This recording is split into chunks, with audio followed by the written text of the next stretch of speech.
Oh, you know what I love? Sports. I love sports. Sports. When It comes to Texas A&M. Where are you getting this information? let me tell you. Welcome to TexAgs. TexAgs Live. I feel like I should be listening to the theme song from the Jeffersons. You know, we're moving on up. We will develop men, we will graduate players, and we will win championships on the field. The best way for us to win is to do it together. He is a guy that has gotten better and better and better. He's just got that dog in him. This one's special. The 12th man this past week was unbelievable. And this is a real program. It's not fake. This is a real place. And if you want to be really good at football, this is a really good place to be. You know, if I'm betting on anybody, it's the Aggies.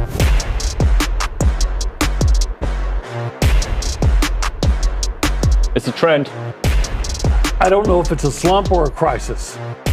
Well, it's a crisis right now. Now, can they find their way out of that? I don't know. They've got Florida and Auburn next. Florida on the road, number 3 Florida on the road, which is looking for redemption after getting beat by Georgia. Right. And then you got number 1 team in the country coming in. But hey, if you get one of those wins or both of them, then all is well again. No, I don't think all is well. No, I think if you come back and beat If you beat Florida, both of them, yes, all is well. maybe even if you get one. Because All is well? that means you got back on track. I don't know, because that would probably mean losing 4 out of 5, 3 out of 5. I don't know. I guess what it means, yesterday I made the comment that I hadn't changed my opinion on this team because this is who they are. Okay? I haven't changed my opinion on this team because this is who they are. The basketball team, by the way. Yeah, sorry. Hey, basketball friends. I haven't changed my opinion on, because this is who they are. Yeah. But the reality is, it feels like they have figured out A&M's defensive plans. Mm-hmm. Okay? Yeah. And how predictable was it that the nickel was dropping dimes? Dropping dimes. Is that where you're going? Yeah, I was setting you up. All right. How predictable was it that a kid who averaged 10 points a game, that a kid, and I say kid, young man, who I think in SEC play his best three-point shooting game was 5, and the rest of them were like 3 that he had hits a career-high 7. His career-high numbers are 24 points against some low-level team. But that was a career night for him. Yeah, that's the way things... Was he even in the scouting report? Yeah. I mean, I knew he could hit some threes, and it should have been the first guy I thought of because he was... Right. He hit, what, 70? 7 of 10 from three-point range.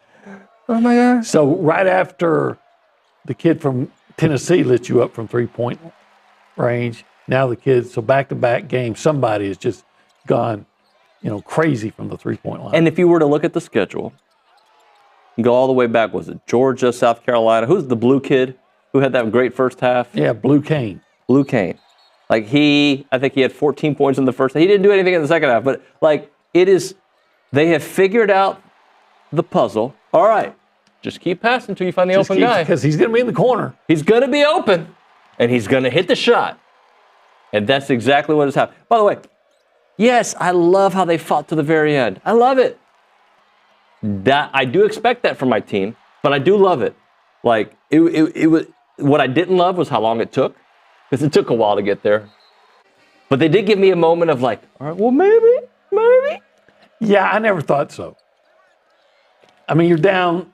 It's a 3-possession game with 13 seconds to go, and then you hit 2 late threes to make it look, or maybe it's 7 points down. But anyway, 3. Yeah, so to make it look closer, and then you get a break. But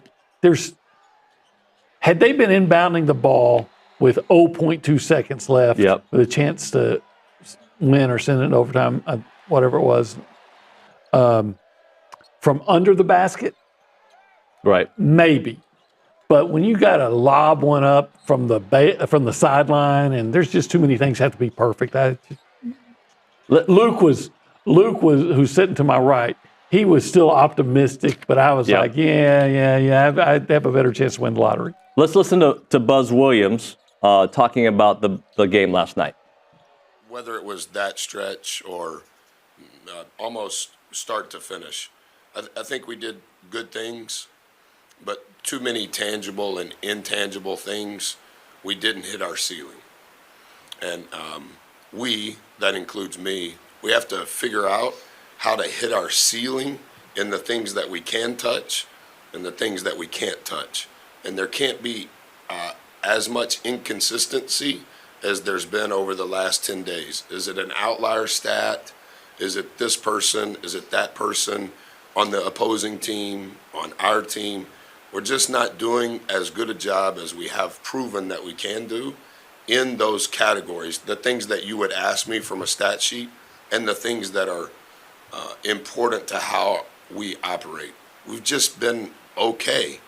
And in a one-possession game, regardless of opponent, regardless of record, regardless of location, we have to do better. And I have to continue to find ways to execute those things at a much higher efficiency than what we've done the last 10 days. All right, Buzz Williams talking about efficiency. So let's talk about what went right for A&M, for Earl Payne. Earl Payne was excellent. I would like for him to get more shots. Yeah, me too.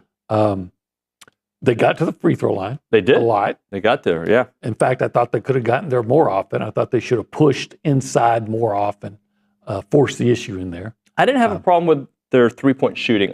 Look, I don't love 7 of 22. But for this team, that's progress, OB. 31%, 32%? Yeah, but it's to me, it's deceiving. Again, when two of those come in the final 13 seconds, when they were basically 5 of 20. So in the last two games, they're 10 of 50. Yeah. Until they got two, hopeful ones in the last 13 seconds. I'm a big believer that when something doesn't work, you change it. Sometimes I self-correct things a little too quick. So self-correcting too quick would have been maybe after 1 or 2 games of this. 3 games in a row, and really overall the entire season. This is not a three-point shooting team. No. Again, streaky, but unfortunately, lately, too often, the streakiness has been in the wrong direction. It's been on a bad streak. Listen, I think the real pivotal part of the game was, you'll remember the best player from Vanderbilt, Jason Edwards, got a foul on Wade Taylor and then complained and picked up a technical foul. Mm-hmm. And this was with about 9.5 minutes to go. Yeah, sorry. And Wade hits 4 consecutive free throws. And that cuts the lead, the Vanderbilt lead, to 56-54. And at that point, because he has 4 fouls, Edwards has to go to the bench, where their top 2 rebounders are already on the bench with 4 fouls. Yeah. So now you're at home, you're only down 2, and 3 of their top players, or 2 top rebounders, their top scorer, are on the bench in foul trouble. And over the next 5 minutes, they actually increase their lead and get up by as many as 8. I think after they, at that point, A&M, for the next, I'm looking at my notes, for the next 5 minutes, only got 3 free throws. Yep. No field goals in that. And that was when you had the opportunity to take the lead and even get some separation, and you couldn't capitalize. If I were to tell you that A&M dominated the offensive glass, got to the line, was it 37 times? Wade Taylor hit 3 threes, had 18 points. Earl Payne dominated the paint. Would you think they won based on those metrics? Yeah, but I think Wade had more than 18 points. Sorry, more than 18 points. I think he had 21. Yeah, 21 points, sorry. 3 of 10, 13 of 16 from the free throw line. If I were to tell you all those numbers. Yeah, they were looking pretty good. Unfortunately, Vanderbilt rebounded pretty well, too. And A&M's turnovers, well, only 12, I say only, they were bad turnovers. They were. Some of them even seemed careless. Like, some were like, I just don't, like, that's not, like Anderson Garcia had a couple, I'm like, he typically doesn't make that pass right there. He doesn't throw it. There was a few of those that I was surprised by that a veteran team like this made those plays. But now look at their field goal percentage. And then, and here's what, but you know what, it's not going to show up so much on the stat sheet, but it was that last 8 minutes, the defense again failed them. Yep. You know, and when they've won games at crunch time, they've just locked it down on defense. I remember that Arkansas game; it felt like they couldn't score. And not only did Vanderbilt hit 50%, I think it was, in the second half, but in that, you know, when it mattered the most, and it was a 58-56 game, Vanderbilt, I think, you know, they score on a goaltending. Then they hit a 3, and then they get a dunk, and then they come down and hit another 3. Yep. And the next thing you know, A&M's down 68-60 and needing a foul, and then Vanderbilt makes 18 of 24 free throws in the last 3:33. This is TexAgs Live. It is. We are presented by David Gardner's Jewelers. We are in the Rollo Insurance Studio. This is the Go Hour, presented by the warehouse at CC Creations. This particular area, we call it the Paint, where Pharrell Payne was dominating. He was dominant last night. Yeah, but with this area, we actually call it the holistic, cool zone. Yeah, the holistic planning cool zone. What do they do there? Oh, they do a lot of cool stuff. You know, like they can help you with your investments. That's really cool. You know, you got to make money for your retirement. I know all about that. You got to work about, you know, they help you with your taxes because tax time's coming up. I know all about that. And your estate planning. And part of that estate planning, circling back to your investments, where they can help you invest in all kinds of things, including professional sports. Let's do that. InvestinProSports.com to learn more about it. If you want to be a part of the conversation, you call us up. 979-693-1150. We'll pick it up on the Buppies Catering Hotline. We go around the room. We say hi to humans. Nick Savage is behind the glass. Nick, good morning, buddy. Howdy, good morning, y'all. What's up? Oh, nothing much. Just, you know, another frustrating game, of course. I wish I could say it looks like it will get easier. I kind of agree with y'all. If you pick up wins against Florida and Auburn, especially with Florida on the road, I mean, to me, that almost makes up for Florida and Auburn. Yes. Yeah. If you give me, if I can go 2 out of 3 in the last 3 games, I'm with you. Everything's good. Yep, I'm 100% with you. 2 out of 3. That means you beat LSU on the road. LSU playing better. Look at their scores. They're playing better. And then, I mean, LSU gave Tennessee a real hard time the other night. But if you can play an LSU team playing better, if you beat them on the road and then get one between Auburn and Florida, then you say, okay, everything has been, I don't know, fixed, but again, you're back on track. I would say I would feel better. And I know how I'll feel after one of those wins. I'm going to be on cloud 9. Right now, I'm not on cloud 9. Right now, I'm like, if they've, now, again, I can go back to NCAA tournament first round, hopefully. It's not against harder teams, the SEC ilk, right? Hopefully. But at this moment, I'm like, they've got to change something. Yeah. And really, to me, look, the shooting is what it is, right? To me, the thing that's alarming is the failure on the defensive end in the last 2 games at the end of the game when it mattered most. Yeah, you're 100% correct on that. All right, where are we going to be on Saturday? We're going to be at the Angry Elephant in Cypress. Near the outlet mall. Fairfield, they call it. Okay. Yeah, it's fair. And they have a field there. A field there, yeah. I'm familiar with it. Yeah, it's very nice. Nike outlet. They don't cheat. It's a fair field. Yeah, it's good. Yeah. It's good. It's fair. It's Fairfield. Yeah, we'll be hanging out there on Saturday, March 1st, 4 to 6 o'clock. Baseball going on, basketball going on. This is where the losing streak ends. Let's hope so. And you know what, though, if you want to come join us, let's talk A&M sports over a beer or a drink or some wings or whatever you like. Yeah. And let's talk A&M sports, and we can celebrate and commiserate whatever it takes about basketball, about baseball, about football perspectives. We're all there to talk A&M sports. Well, OB will answer any question you have about anyone. I might even say something that you shouldn't. I shouldn't. I probably will. Which you do on the air all the time. Yeah. Let's go to the Angry Elephant News and Social Center. Caitlin Torres is there. Caitlin, good morning. Good morning. How are y'all? Yeah. I'm a little bit tired. It was a long game last night with all the fouls. That seems to be how everyone is feeling on the YouTube and on the chat. But Randy says Taylor and Phelps can't play together offensively. One needs to start and the other needs to come off the bench. That may not be a bad take there. What do? You put Wilcher in? I would like to see more. CJ may not be as good on the defensive end, but by gosh, you got to get somebody to put the ball in the hole. And he can shoot. Well, you know, Buzz went through this whole long, wonderful story the other day about his recruitment and how they called him, just looking at him on the video of Nebraska, they called him assassin. I say, hey, man, if you felt that strongly about a guy, let's get him in there and let him shoot more. Yeah. And then bring him in maybe he was if you got that lead. Huh? He was 4 7 from 3. Yeah, something like that. Yeah, he was. And then bring him in, maybe if you get that lead, then you take him out and you can put Wade and Phelps in at the end when you need more defense. Well, I also thought when he hit, I think it was back-to-back threes. Once Anderson kind of set a little screen and passed it, and he hit it from behind. He hit a couple. I was like, all right, here we go. This is the kind of energy we need. Was that the first half? It was the first half. And I think he just shot one more three the rest of the half. Yeah. Of course, maybe some of that had to do with Vanderbilt saying, hey, this guy shoots three. Let's guard him even before he gets the ball. You're on to something. Your money there. You're dropping nickels there. Caitlin, what else?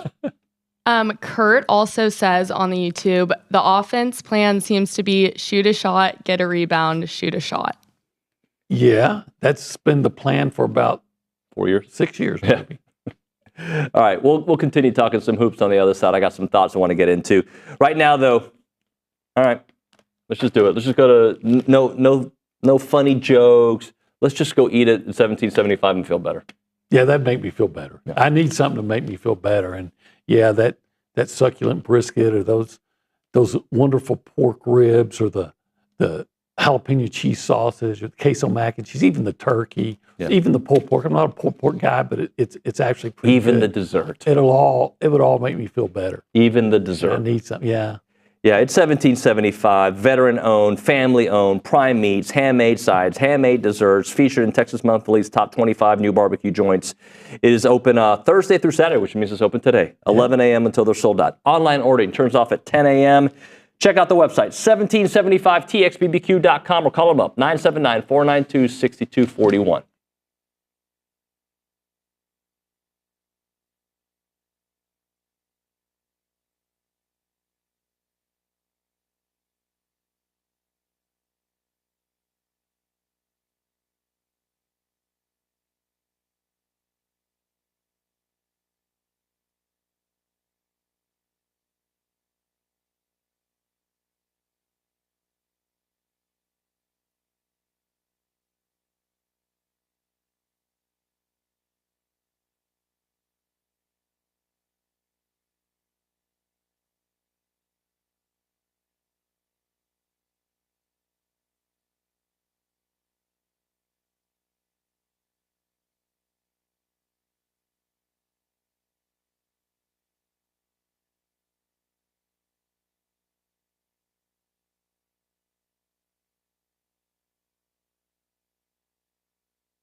And we're back here on TexAgs Live. We're presented by David Gardner's Jewelers. We're in the Rollo Insurance Studios to go hour, presented by the warehouse at CC Creations. So, hot take Jake, right? Let's go. Okay. When you're good at something, you keep doing it until they stop you. Yes. Okay. That's my, and I like to use the 90s Utah Jazz in this example. Everybody knew they were going to do the pick and roll. Yeah. They knew it was coming. Yeah. Did they care? They did it. They just kept on doing it because they couldn't be stopped. Okay. Conversely, when something isn't going right, you switch it up. Now, maybe not in this season, for the most part, everything's been right. So I'm saying this stretch of games right now is showing that it's not working right now. So there needs to be some kind of altering, some kind of, okay, they're killing us with three-point shooters on the back end. What can we do differently? And that's one thing that I think Buzz is a master at. Typically, his second half adjustments, taking people out of the game, are fantastic. In this particular game against Vanderbilt, I think Vandy controlled the tempo for 90% of the second half. Yeah, I think you're on the. I think you're right. I don't know what they'll come up with. Even Buzz was saying, "Look, we're not reaching our ceiling," which I guess it's his way of saying, we're not playing to our ability. Right. And look, I wrote this last night. You lose to Mississippi State on the road. Hey, it's the SEC. You're going to lose some road games. It's hard to win. Yep. Okay, that can be understandable. You lose to Tennessee, even at home in a close game. Hey, they're one of the best games. Sometimes it works out your way. Sometimes it didn't. They're one of the best teams in the country. This one was the one that you have to say, okay, we can't just go status quo. Something's got to change, because I know Vanderbilt is not they're not a sure win. They were 18 and whatever coming in last night. But again, you're at home against a team that I think they were 1-7 in the SEC on the road. Against a team that's had trouble on the road, and again, you're down 2 with 10 minutes to go, with a team that has 3 of their top players on the bench in foul trouble, and you can't get the win. And that's when you got to come back and say, okay, what do we? Yeah, we can say, we got to play better. We got to play better. But in what ways do you have to play better, and where do you have to play better the most? And of course, we're not going to get that answer. But what are you going to do to play better? Well, you can't magically mid-season become a better offensive team. You can get better in some areas, but you can't have these altering wholesale changes. But what 22 showed us was you can tinker with what you have and maximize it. That's the Quentin Jackson year, where the offense we were having these same discussions about the offense, and they found a guy that they could just give him the ball and clear out, let him roll. Wade had his moments, and I'm not saying he did everything, but he became the catalyst offensively. There is not a catalyst offensively right now for this team. I know Wade is an elite player, and I have not changed my opinion on Wade. But the closest elite player we have seen recently is Pharrell Payne, who, by the way, last week had a rough week, right? And I don't know if he's elite offensively. I'm just saying the offense seems to work when he gets the ball in the paint. But they have not. The offense is still and has been the biggest Achilles heel to this team. Yeah, I mean, I think you're disagreeing. Well, no, I'm not disagreeing that the offense over the course of the season is the thing that frustrates you the most. The missed open shots, the volume of threes that you don't make. Yeah. The erratic free throw shooting, which I thought was excellent last night. They shot 80% after shooting 90% against Tennessee. So that's something back-to-back games. They made. But again, what I have to come back to is, surprisingly, it seems to me, they're just not getting it done on the defensive end. Which is true. And that is what they hang their hat on, that and offensive rebound. Yep. So I think you're right. Yeah, I think you're right. Offensively has been a problem if you look at the course of the season, this recent stretch, not getting stops when they need them. And, yeah.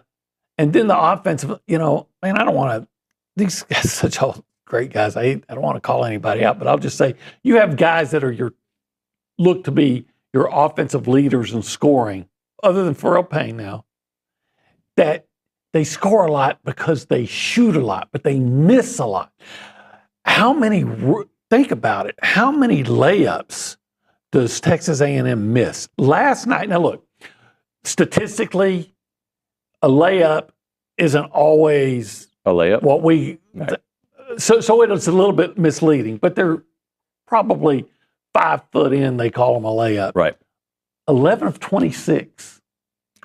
I can't tell you how many shots all year long that I see. Is there a stat that we can look up what the top teams in the country do, or even middle tier teams in the country do layup wise? Oh, somebody would have it. See if you can look that up, Caleb. But A&M misses it seems to me, an inordinate amount of layups. Now, part of it is because, how tall is how tall is Wade Taylor? How tall is Rick? Sure. They get a lot of shots blocked. Yeah. But I can't tell you how many times you see the layup and it spins around and lips out, or we see a lot of that. Or it just comes up short. And then, one time they had one player that last night came in, took 4 straight shots and missed them all. I'm going to go back to something I said yesterday. My opinion of this team has not changed. Their limitations are still the limitations that they've always had. They're in a rough stretch right now, and their confidence is probably a little shaken, regardless of who they're playing, right? And they're playing really good teams. They're about to play elite teams. Well, they just played 2 games ago an elite team. Mm-hmm. They played a good team. They played a top 25 team in Mississippi State. They lost. They played an elite team in Tennessee. They lost. They played a team that's going to the tournament in Vandy, and they lost. They're about to play the number 2 or 3 team in the country. Number 3 ranked team as of right now. And then the number 1 team in the country. And then the number 1 team. Okay. They are in a tailspin, partially because of what part of the season it is, and also I feel like some people have figured out what they do defensively, and offensively is just, even though they went to the line yesterday, and I think the offense wasn't necessarily the issue, although they didn't hit shots when they needed to, in my opinion. They hit some shots late, so congratulations to that.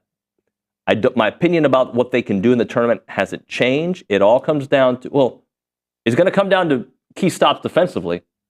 But if they're hitting their shots, I like their chances typically. If they're not, I don't. I still think this is a team very much capable of getting into the second weekend of the NCAA tournament.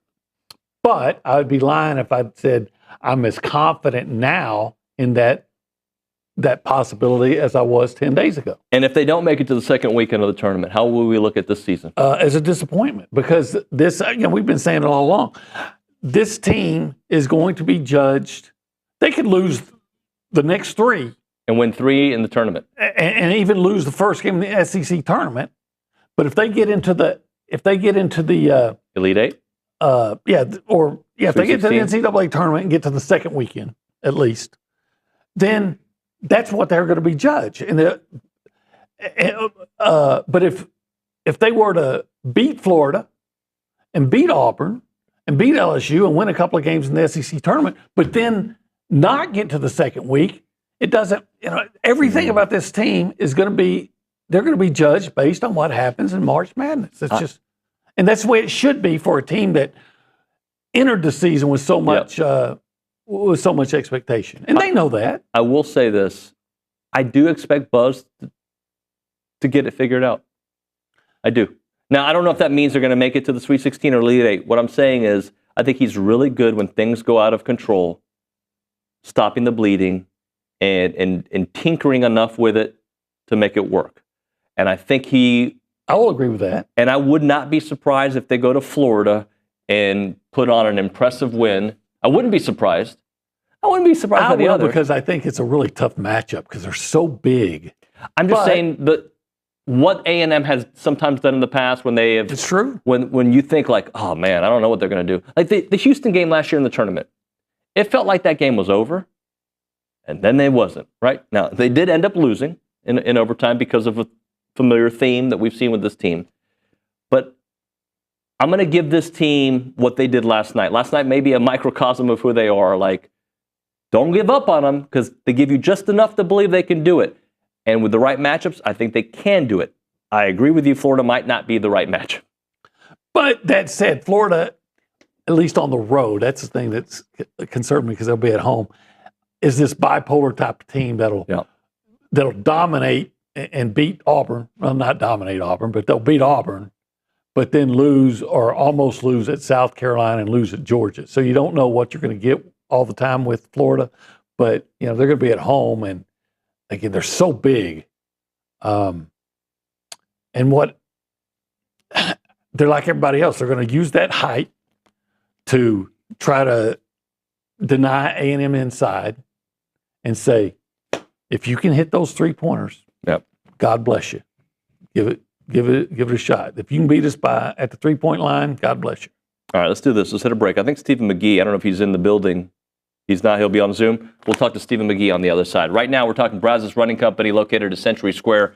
Aggie owned and operated running store with the best selection of running shoes. If you like Brooks, On, Hoka, New Balance, you name it, all the top brands are going to have it there. They're going to help you find the right shoe that makes sense for you, for your running, for your gait, whatever it may be. If you're into fitness or any kind of running or whatever, they're going to take wonderful care of you. They're passionate about running and finding that right shoe for you. They have Vuori, they have Duck Camp, they have Turtle Box speakers with many maroon accents and handles. They got Stanley Cups. They are the place to go to get all that done in fashion. Brazos Running Company is located at Century Square, below the Star Cinema Grill. It is the Brazos Running Company.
And we are back here on TexAgs Live. We're presented by David Gardner's Jewelers. We're in the Rollo Insurance Studio. It's the Go Hour presented by The Warehouse at CC Creations. He's Olin, I'm David, and Stephen McGee is joining us here on the Buppy's Catering Hotline.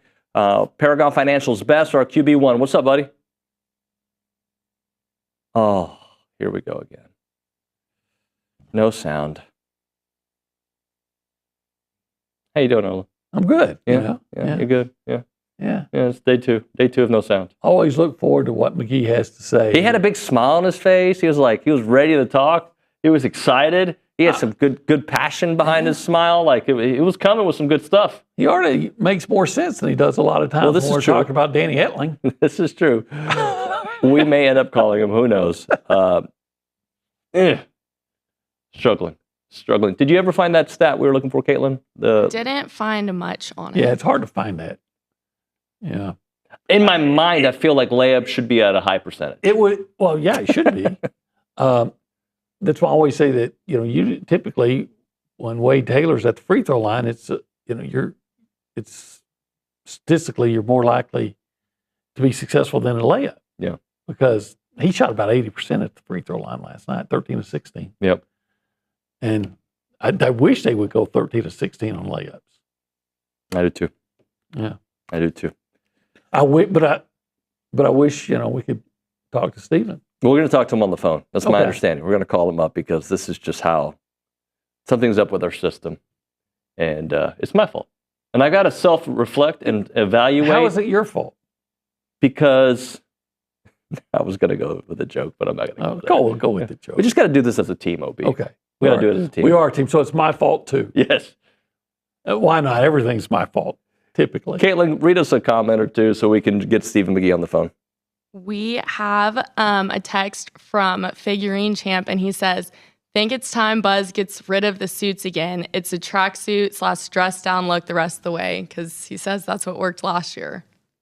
Going back to the tracksuit. I don't remember that. I don't remember that either. It seems like in my mind, Buzz is always very nattily attired. I feel like when they were in Vegas this year, he was in a tracksuit. I might be making that up. That sounds If it was, familiar. I bet it's a $500 tracksuit. Oh, no doubt about that. Let's talk to a man with a $500 cell phone. Actually, that would be cheap. A much more expensive cell phone. Stephen McGee, Paragon Financial, with us here on TexAgs Live on the Buppy's Catering Hotline. Hi, Mr. McGee. There is no way that cheapskate would have a $500 phone. I'm surprised he doesn't have a couple of tin cans and a string. This is true. I do. I don't. His wife wanted to go to Paris. He took her to the Campbell Soup Factory up in North Texas. Exactly. Big week, guys. I'm going to jump right to it. And here's my question for you. Can I make a 35-yard field goal? Oh, this is the week? Can we get it on video? It's on Sunday. 2 kicks. All right. For all the marbles. Where's this going to take place? It either proves for once and for all that kicking is very easy and kickers make it more difficult, or people like myself should appreciate kickers more and realize their job is really difficult. Where are you doing this at, Stephen? Do what? Where are you kicking at? Where's this going to take place? I think we're planning on going up to the indoor. To the indoor facility. Oh, man. They ought to sell tickets. I would like to go watch that. I would, too. I would like to see if Stephen can. What time, Stephen? Full pads. All right. And the question Are you going to wear number 7? Well, if I can find a jersey. I don't know if I have one. So the question is, do you go Cowboys or Aggies throwback to, when would that have been? 07? 08? Let's see. Yeah. 08, I guess. My last jersey I have. It's more of a question for you guys. Should we go Cowboys or should we go 08? 08 Aggie. Yeah, you have to go. You're at the A&M campus. All right. Fair enough. I hope I have all the stuff still. I know I have the pads. I got a helmet. Now, let me ask you this. Let's say a group of kickers show up. Seth Small, Randy Bond, Colton Schmeller, all the guys, they all show up. They're all there. Old school kickers are there. Randy Bullock shows up, right? Are they going to intimidate you? Oh, no, this is a great opportunity for them to learn from the best. teach them how to get mentally tough, show them how to do it under pressure. They can watch and learn. Kickers, I thought you were just going to invite a bunch of guys from the old who used to hang out at Hurricane Harry's to come in and watch. But I'd love to see this. Stephen, you got two attempts, right? That's it? 2 attempts. No warm-up. So 2 attempts. Well, look, I'm going to warm up. I'm not going to pull a quad muscle. That would be like the never-ending joke on me. But I feel like don't y'all think it's fair that I get to at least like kick the ball, even if it's not toward the post. I get to kick the ball a couple times. So yes, you should be able to warm up. Yeah. Kickers do that on the sideline. Yeah, but I thought he said he wasn't going to warm up last week. That's the only reason I thought he said he was just going to go do it cold turkey. But I guess I heard you wrong. No, I probably did say that, but I was probably getting a little carried away. My wife probably has to remind me a couple times that, I got a family and no, I don't have a problem. Because I watch before a big kick, and you'll see that kicker, kicking into the net and swinging his leg and warming up. So letting warm up is fair. I do think we should have kickers, former and current, like rush the kicker. Like they come all out for him when he's trying to kick it. Yeah, but if you did that, then you have to have blockers to make it fair, and there's not any kickers going to get by any blockers. I mean, they're still kickers. We'll put Nick and, Zane and Luke as blockers. Oh, good Lord. Hey, go ahead. That would be funny is to have Zane come off the edge. Those guys like try to dive and block it. You can see them out of your corner, but it would be funny if it was Zane. Zane has to keep diving on the turf trying to block a kick. That's not a bad little element. That's probably fair. Hey, but ultimately, those are all just distractions from what's going to go down. Maybe he would block it. Remember in the Water Boy, they just say, picture somebody you don't like and go get it. And maybe with Zane, you'd say, Schlossnagel goes in there and he blocks it. Unfair to you, ask me. Unfair for you to block this. Hey, he would. Zane would be saying something to distract me and probably get me laughing right before I'm about to kick. So I'm probably best Zane doesn't show up. He'd probably be cursing you in Yiddish. Hey, Stephen, I want to ask you a football thing before we hit a break because we've gone a few minutes without any football. There's an article on ESPN that kind of caught my attention because what it's talking about, and it's more about the current state of college football, right? So the article is key players kept out of college football transfer. So the article's about teams holding on to players that are already on their roster as this badge of honor, which, by the way, I get it. It's how it is today. It mentions for A&M, Armaje Reed-Adams, who works at TexAgs, by the way, and Le'Veon Moss at number 22, like the key people that a program was able to fix. And I 1,000% agree. They need those two guys. You need a stable offensive line that seemed to be really growing last year and one of the best backfields in the SEC with Le'Veon Moss healthy and obviously Reuben Owens, who I think I'm going to talk to both of them later. But I just think it's interesting that the article's about the people you kept as opposed to people you're adding. Like, that's the kind of college football world we're in. Yeah, it is. It kind of flips the script, right? And it's one of the struggles. I was talking to a couple of our coaches not long ago, and just basically from their perspective, if you can imagine being the coach of a position group where you're constantly battling to, have these guys that are in your meeting room currently that you don't want to leave, and there's tons of teams out there trying to poach them, right? And granted, when you have the right guys, I think they're committed, they're focused, they're there, they're locked in. But when you have 18 to 22-year-old kids, and they're throwing hundreds of thousands of dollars, if not at certain circumstances, I'm sure throwing, $1 million around. Those are fair distractions for these kids, and the grass is always greener on the other side. That's always been the perspective. But one of the challenges is keeping the guys you have on your roster there on campus. Keep them from getting poached from other schools and other opportunities. And all the while, if you've built the program the right way, it's ultra competitive at all these position groups, right? And so they're all trying to find their own path to being the starter. and you're trying to convince them to stay. And yet, if you're a running back right now, you're saying, well, man, what's my path to getting on the field? It's going to be very difficult with all the talent they have in the backfield. So, it's a challenge for sure. I'm not saying I love it. I still really believe that if you're going to pay players, that there should be some level of contracts where the player is committed to the school. And then the school also should be able to cut some of these players, right? If we're going to pay you $1 million a year and you don't deliver, we should be able to cut you and or potentially trade you. Stephen, how much would it have taken for you to leave A&M?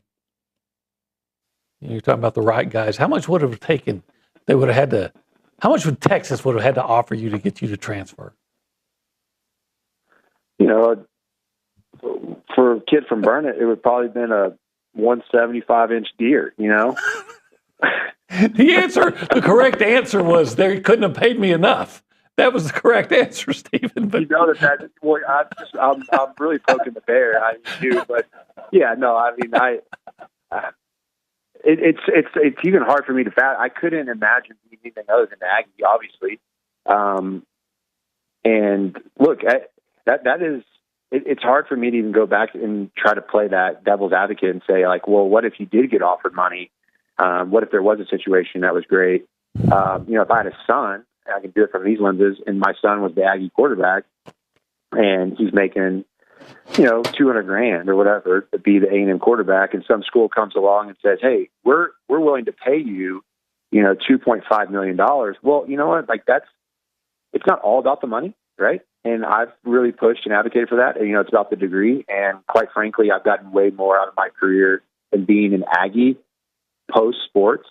That Aggie network is worth way more than I've ever could have gotten from a contract. But for a kid, like, it's reasonable and rational to say, hey, like, this is a great opportunity for a 19, 20-year-old kid to make $2.5 million. I mean, would y'all agree? Outstanding answer. Outstanding answer, Stephen. You say something? Yeah, okay. Outstanding. Outstanding recovery. Outstanding answer. Hey, let's hit a break here, Stephen, because we're way late. We'll come back. You can finish some of that thought on the other side. You're listening to the TexAgs Live, presented by David Gardner's Jewelers.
Go hour coming to a close before the 9 and 10 o'clock hours. TexAgs Live, presented by David Gardner's Jewelers, Rollo Insurance Studio. We go back to the Buppy's Catering Hotline. Stephen McGee's with us. Guys, I got a story for you. I don't know if you heard. Jordan Schultz is a NFL reporter. I don't know if you guys know that name, but he's in the next tier behind the Rappaports and the Schefters, okay? He knows nothing. And he verbally accosted Ian Rappaport at a Starbucks over a story. I think it was the Matthew Stafford meeting with Tom Brady story. Apparently, he reported that Stafford met with Tom Brady, who's co-owner of the Raiders, and about maybe going there. And then Rappaport on the air apparently said, don't read into that. They just casually bumped into each other. So apparently, this Jordan Schultz guy in a Starbucks in front of a lot of other NFL personnel and security went up to him and said, basically, bleep, bleep, and bleep, bleep. And it's a big story. So I'm going to do a buy-sell lease with NFL reporters based on that story, guys. I want you to buy, sell, lease, and no, Jordan Schultz didn't make the list because I had to Google who he was. Ian Rappaport, Adam Schefter, and Jay Glazer. If Peter King were still here, I would put him on the list, but he's retired. So, Stephen, buy, sell, lease, your favorite NFL reporter. Oh my gosh, this is almost OB, can you go first? Yeah, first of all, I don't care who he's leaving out. I'm taking the guy that wants to fight in the Jay Glazer. No, okay. What's his name? The guy that was Jordan Schultz. I'm taking short. I'm buying him. All right.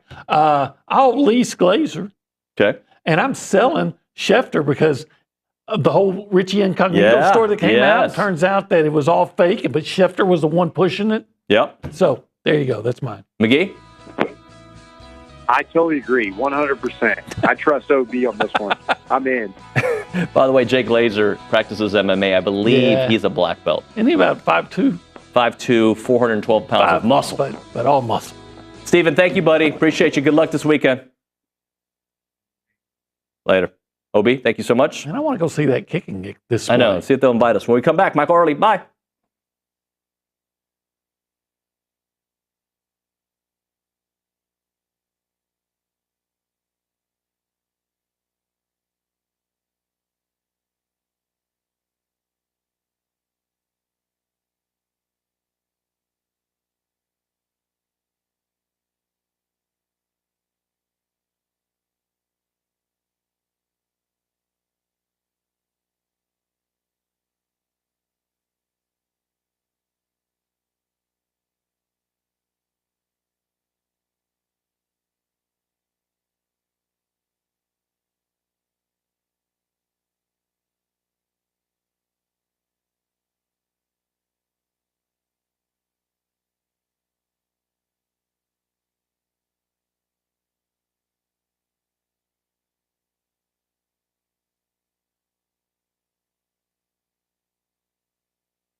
All right, we're back here on TexAgs Live. We're presented by David Gardner's Jewelers, Rollo Insurance Studios. Time for our weekly conversation with Michael Earley, brought to you by Duck Camp. At Duck Camp, they know the best moments happen out there on the boat, casting line, or hauling the catch of the day. Be sure to check out Duck Camp.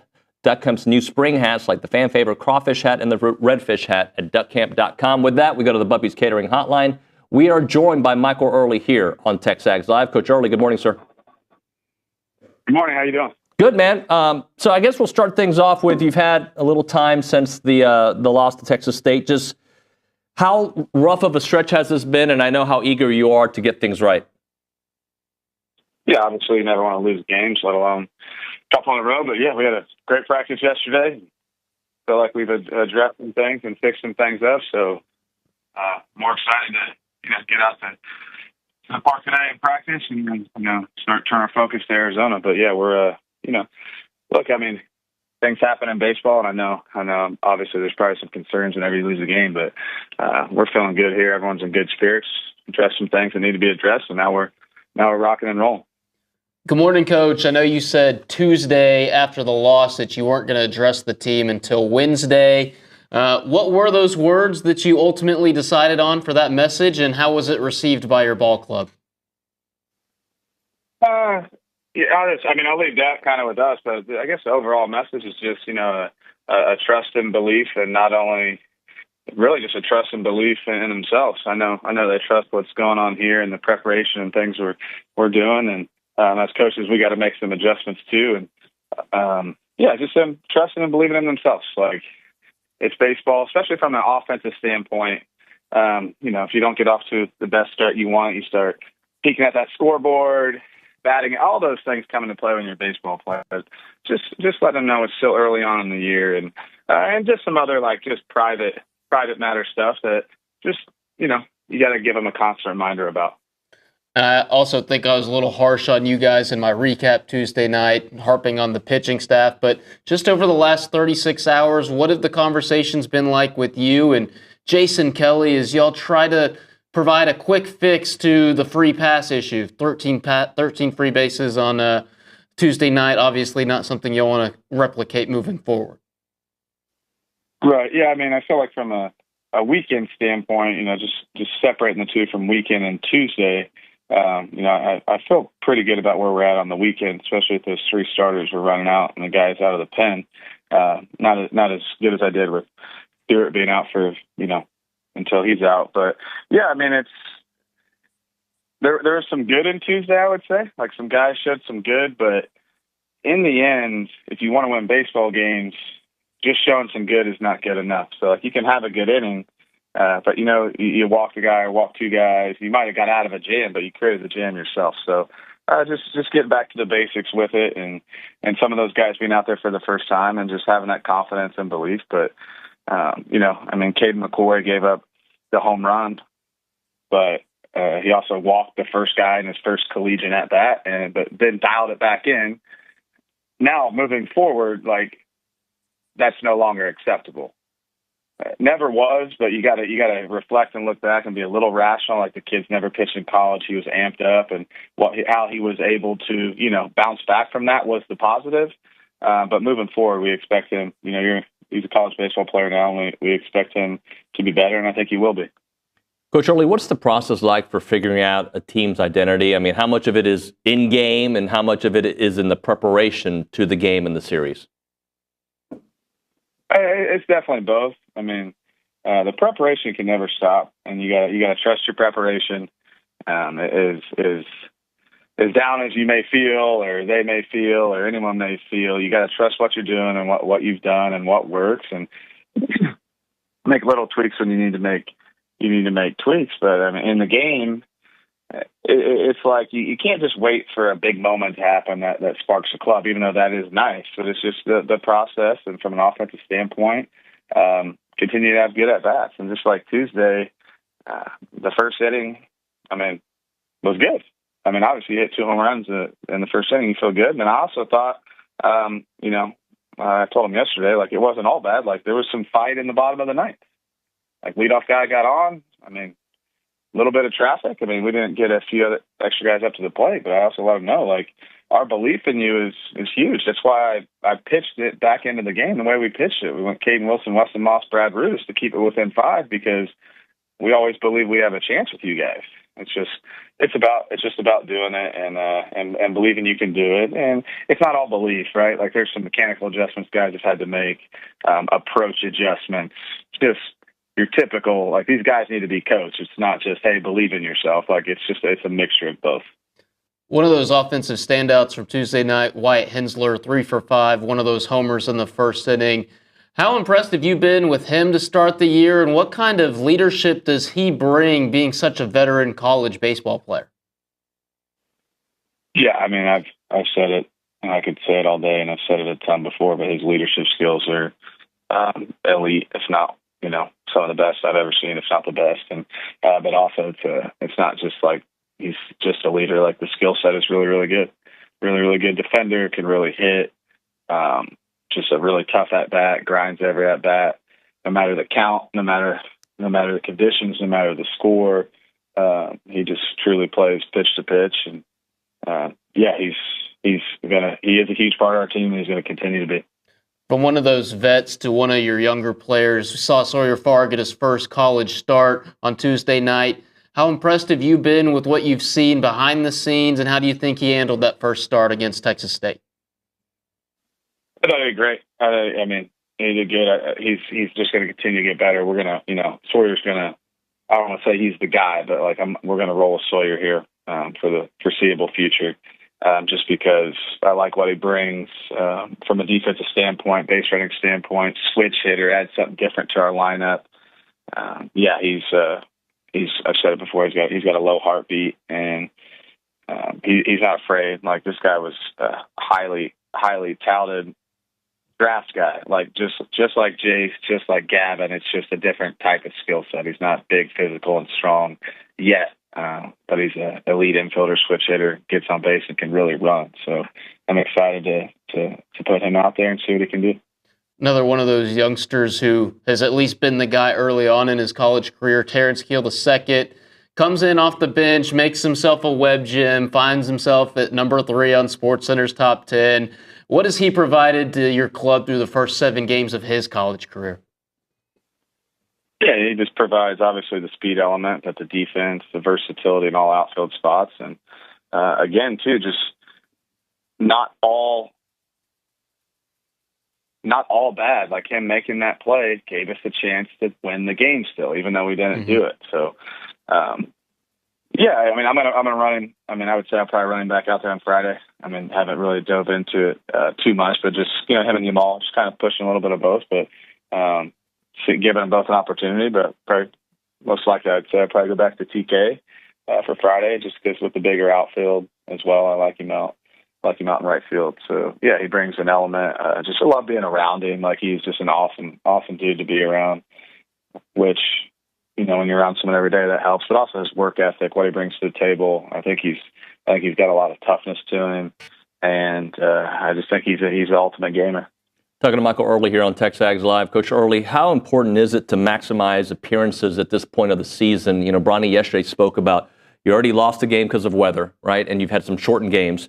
And just making sure, Tuesday we saw a lot of players out there maximizing these opportunities so you can leverage it for later when you're really going to need them and know who you can count on. Yeah, I mean it's a balance of that, and still continuing to try to win the baseball game. And we got a tough weekend this weekend, but yeah, just looking ahead a little bit. We got a double midweek next week, so you're going to see some more guys, and it's about getting them opportunities and those guys pitching how they pitch in practice.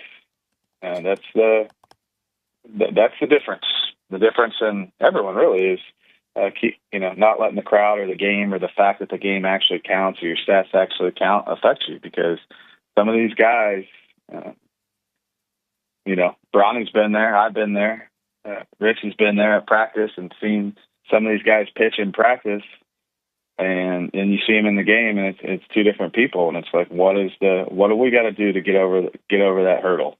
And because I know what I see, and I know I'm not wrong when I see it in practice, so getting them that light bulb to click on or whatever it is, whatever we got to do as coaching staff, we're going to continue. I mean, we're never going to stop coaching them. Like, we're never, once I've seen it, I know it's in there. It's like, how do we pull it out of them? So you're going to continue to see guys, and you're going to see guys that have struggled before, because I know some of them are just, they're just something good away from, taking that next step. And sometimes you can't wait for it to happen. You got to go out and make it happen yourself.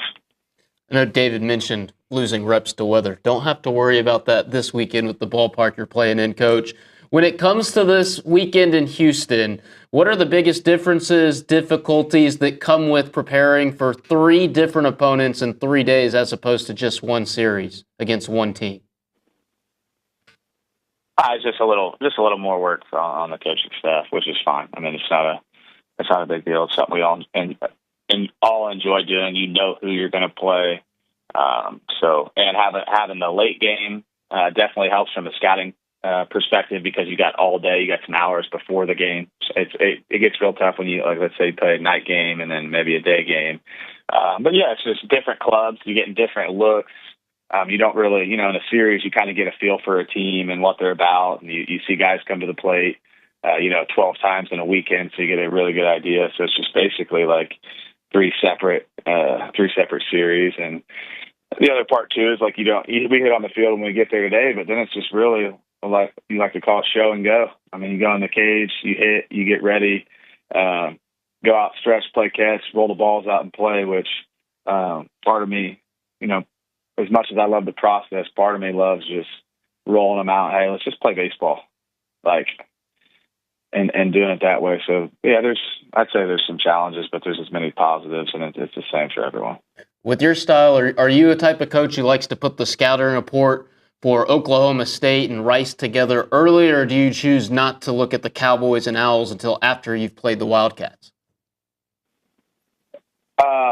I would say just a little bit of both. Like, I just touched on Oklahoma State a little, not Rice at all. Done with Arizona. And then, I'll just continue to look at some stuff from Arizona, and then just kind of probably finish up Oklahoma State, just get up early in the morning and use those hours before. If you look at too many guys, I've done that before, especially in a regional, and you start thinking different players around different teams. So you just kind of centralize your focus on the team you're playing, or that's just too many names and different scenarios to have in your head. Coach Earley, can we talk a little bit about the defensive improvement after, 11 errors in the first 6 games, error-free against Texas State? Just talk about the growth there from the first few games to now. Yeah, it's just, they continue to put in work, and it's the same issue, that, we're having in other areas. It's just doing it. Mm-hmm. Like, I've seen them do it. I know they can do it. It's just doing it. And did we just not address it or work on it? No, of course not. Like, we work on it every single day. And it's just really about getting out there, getting it done, and showing everyone else what we already know you can do, and playing with a low heartbeat, playing under control, and then having that belief mixed in with, making some adjustments with guys in certain positions mechanically or whatever it may be. So it's just a mixture of continuing to coach them and then finding that belief. But yeah, I mean, it was not shocking to me that they've played better on defense, and I expect them to continue to. One of the biggest bright spots on your ball club's been your starting rotation. Obviously, Prager's gone Friday, then Lampkin and Patton. My question is, when you look at the scattering reports and stuff for 3 different opponents, are you and your coaching staff electing to keep the rotation the same, or will you mix things up to play matchup with those 3 different teams? Nah, we'll keep it the same. I mean, we believe in those guys. I believe in every single one of those guys against any single team. So just want them to get in their routine and keep their start date and things like that. I mean, could that change as the year progresses? Sure, but at this point, we have no reason to do that. I mean, that's definitely a fair question, but I just think where we're at and how those guys have been doing, we just like the flow of how it's going, and we're going to continue with it. This being your first road trip of the season, I know we all love Aggie Land, but just how important is it for this club to get on the road, be together, and start to form a bond as you approach conference play here and then just a couple of weeks? Yeah, I mean, you never. I wish I could play every game at this place, but sometimes a team needs a road trip, and I think it'll be good for it. I think everything that's happening couldn't have happened at a better time, and we're just. I can't wait. I mean, I can't wait just to get on this bus and get going and get to practice, and we're good here, man. We're ready to rock. Get on the road. I think what you're saying is completely true. Like you just you get away from everything a little bit. You hang out with your boys, and you go to the park and you play ball, and you wake up and you go work out and you eat lunch and you do it all over again. Like that's the fun stuff. That's the stuff you remember, and you start to figure out who you are a little bit just as people and get in that flow and swing of things. So yeah, I think it's going to be awesome for us. Awesome, and the fact that we get to go to Houston, where there's a ton of Aggies, like even better. So we can't wait to get down there. Well, you just kind of touched on it, Coach. What are your expectations from the 12th man this weekend at the ballpark formerly known as Enron Field? I'm never shocked by the 12th man. So I know. What did you call it? Enron Field. That was the original name. It's like one of the OG names. Yeah. I just haven't heard that in a while. But yeah, I mean, my expectations are what they always are. I always know the 12th man shows up, and the fan base is incredible, and they support us, rain or shine. So I'm excited to. I feel like we're going to have home field advantage when we're away from our park. So that's an awesome feeling to have. Coach Earley, we appreciate your time, sir. Good luck this weekend. Thank you, guys. Have a good one. See ya. Michael Earley on TexAgs Live. Richard, I'm not Josh Pate. I'm not going to become the commissioner of college football. But if I were the deputy commissioner of sports, I would make it that once your stadium's been named, you can't change it. Certain places do that. Like, you don't change. If it's Minute Maid, it's Minute Maid. Yeah, it's over. But that's not how that works. But that's not how it's going to work in college athletics either, right? Naming rights are going to be a big deal. There's a ton of money there, so you can't fault the Astros or anybody for taking the and cash. I'm sure if we. But it is weird, right? It's going to be strange to see Daikin Park on the side. It's going to be strange to see the signage, you're going to definitely slip up. It was Joe Robbie Stadium forever, and then it was something else, and then it was Dolphin Stadium. Now it's Hard Rock Stadium. They haven't given Fenway like a sponsor name, have they? No, they haven't given Fenway, but they did name the field at the Rose Bowl, right? It's got a different name to it. Like the playing surface, it's kind of like a Olsen Field at Bluebell Park, right? Yeah. Because it's Olsen Field, but it's Bluebell Park. I'm okay with that. And anything that's going to make my university money, of course I'm going to be okay with. But it just when I've said something 15 years in a row a certain way. Is that how long the naming rights existed? Because it's been Minute Maid since I was a kid. Right? I remember it when it was Enron. But Enron was a short while. Yeah, exactly. It's been Minute Maid for most of its existence. And I remember when NRG was Reliant Stadium. Well, I know Nick Savage in the back. That is like if he were to run for president. It's Reliant Stadium. Governor of Texas and or whatever. And it's Minute Maid Park. Yeah, he would call it Reliant Stadium. He would file a motion, executive order, to change the stadium the Houston Texans play in back to Reliant Stadium. It's one of many. It's going to be huge. The naming rights, massive. He's only the one who's allowed to do the Trump. Sorry about that. We do it a lot in the back, the two of us. Well, and this is for nobody in this room was born for this, but where the Rockets used to play? The Summit? Yeah, they used to call it, they changed it to the Compact Center. Okay. It was the Summit. It was still the Summit? It's the Summit. I actually never knew that, David. I've never heard the Compact Center. The more you know. It was like when I was growing up in Arlington or in DFW, and it was always the ballpark in Arlington to me. That's what it was to me. And it was like AmeriQuest Field or Globe Life. Like they changed the name of the Rangers ballpark. Like they changed it. It felt like every other year, and it was just so confusing. It was just easy to call it the ballpark. Let's talk to Gerrod Chadwell on the other side. Richard, thank you very much for your time, buddy. We'll chit-chat a little bit of what happened in there at the Golf Club of Houston, and we'll get into some great news around the program, Freshman of the Week, or I think SEC Golfer of the Week. So we'll talk about that on the other side. Right now, we're talking Rollo Insurance. The difference is real. They're an independent insurance company built around educating you on exactly what you're paying for, doing the shopping for you so that you can accomplish all of your insurance goals. And at Rollo Insurance, their priorities matter. They believe in God, family, and country. It's not just what they do, it's the kind of people that they are at the Rollo Insurance Group, and that makes them special.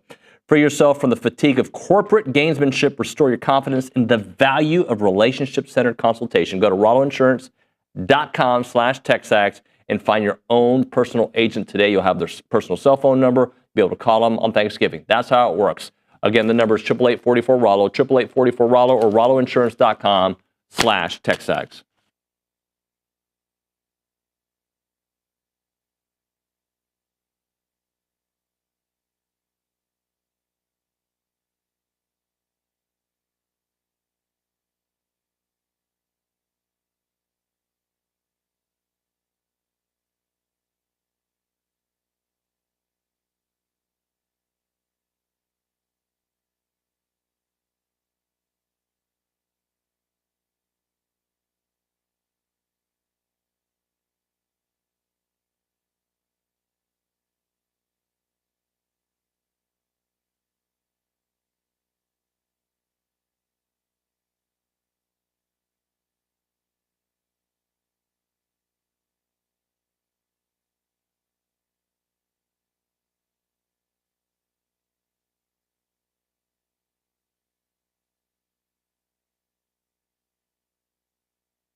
Welcome back to Cold Chicken here on TexAgs Live, presented by David Gardner's Jewelers, Rollo Insurance Studio. Inside joke between me and Gerrod Chadwell, women's golf coach. Should we explain the joke? I think Cold Chicken with Chadwell will be our Cold Chicken with Chadwell.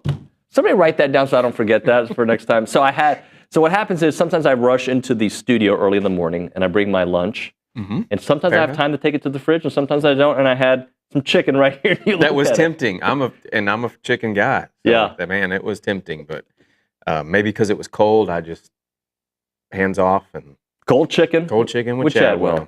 So Cold Chicken with Chadwell, we had a nice little performance in the golf club of Houston. Yeah, and we got rid of the cold. Yep.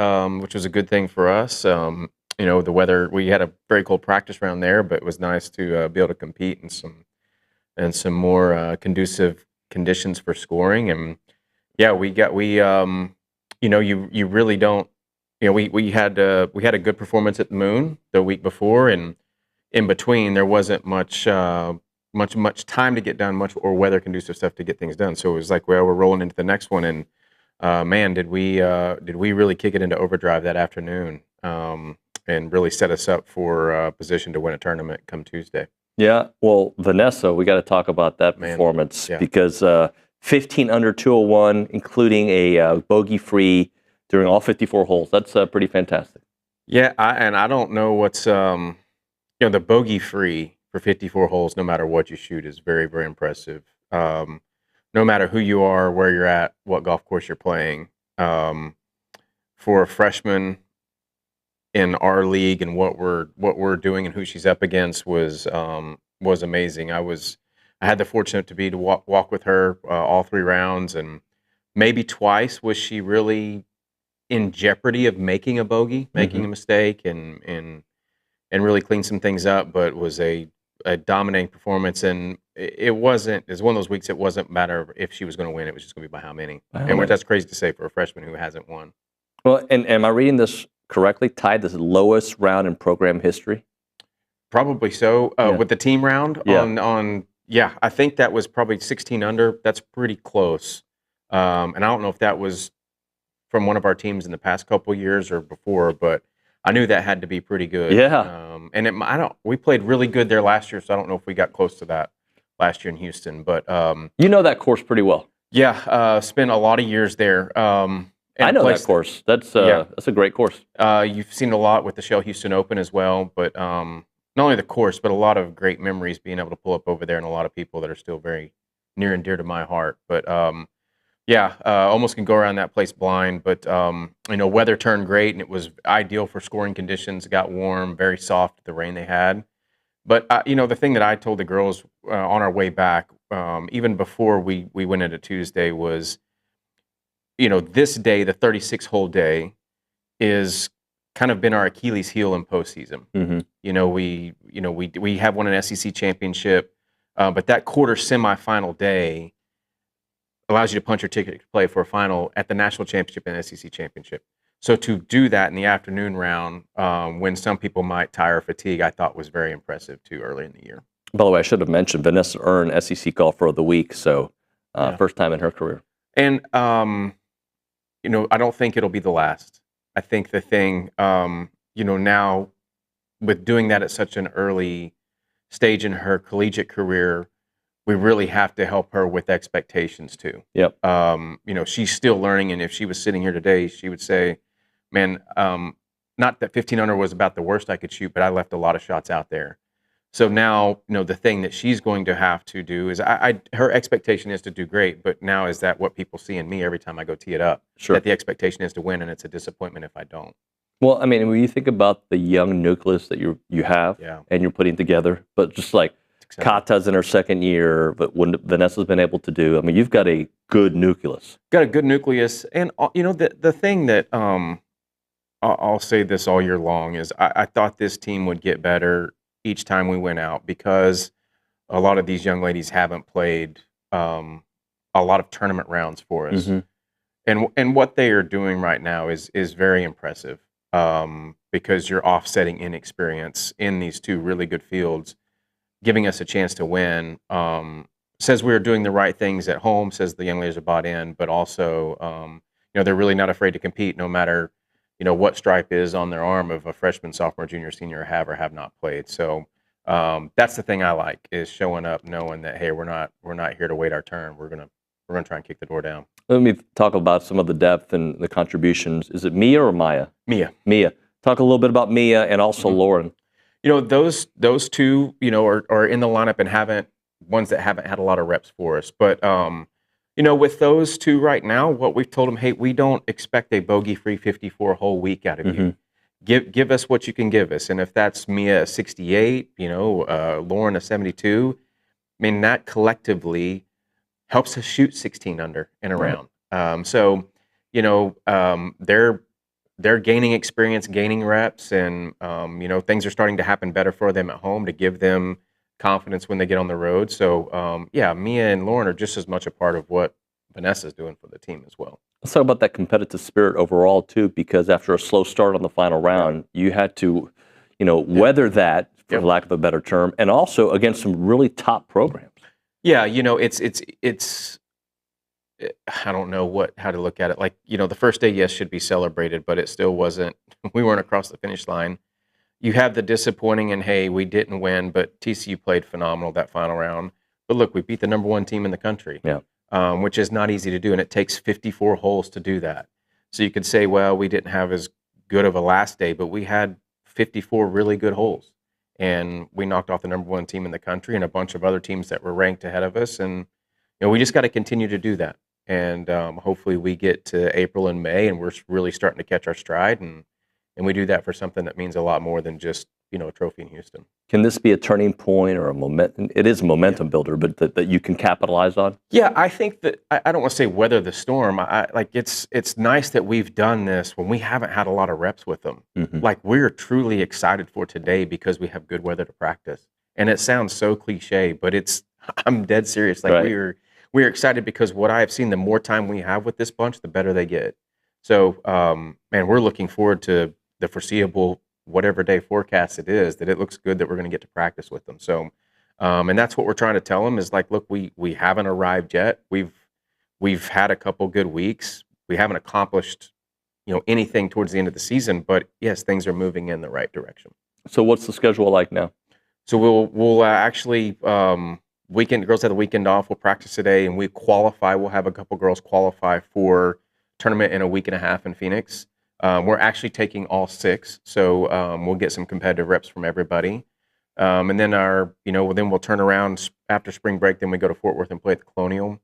We host our home event 1st of April, and then we're into postseason. It's crazy. We're only about a month and a half away from postseason. So just continue to try and stack as many good days on top of each other as we can. Follow me on this, because I think sometimes one or two instances can completely change a vibe and a mood, right? Like basketball's in the middle of a little bit of a storm. Baseball had a couple of tough games. Last week when you were here, things were good, but things feel much better right now because you saw growth. Absolutely. And, whether it's taking I still think Houston was a step forward. I think Florida was a step forward.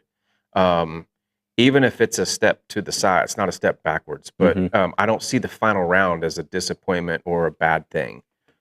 I see it as it's still an opportunity to learn and grow and still move this thing forward. It gives us ammunition when we get home to set up practices and challenge them. But yeah, there's still growth happening. There's still a lot of positive things happening. And man, it's not, it hasn't even turned March yet. Right. So I think for all of these sports, I think Mike was on before me, they're just getting started. And so a lot of things are happening in and out for them, and they'll play their best baseball ahead of them. And Buzz last night, I think that was probably a great learning moment for those guys. And I think they'd all say you'd much rather it happen now than a month or two from now. So there's so many good things happening in and around here.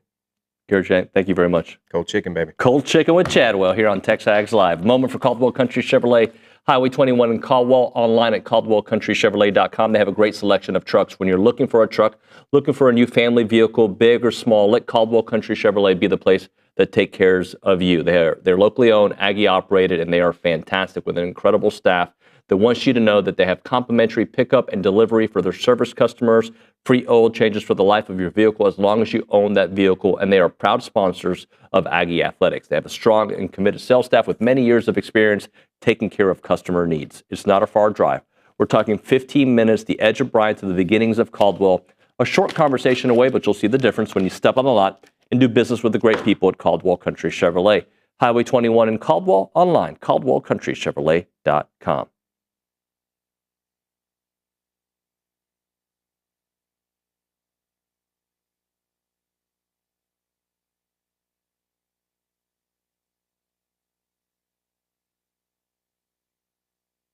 What's up, TexAgs? This commercial break is brought to you by my good friends over at Aggieland Chevrolet, the official automotive sponsor of TexAgs.com and me, Billy Lucci.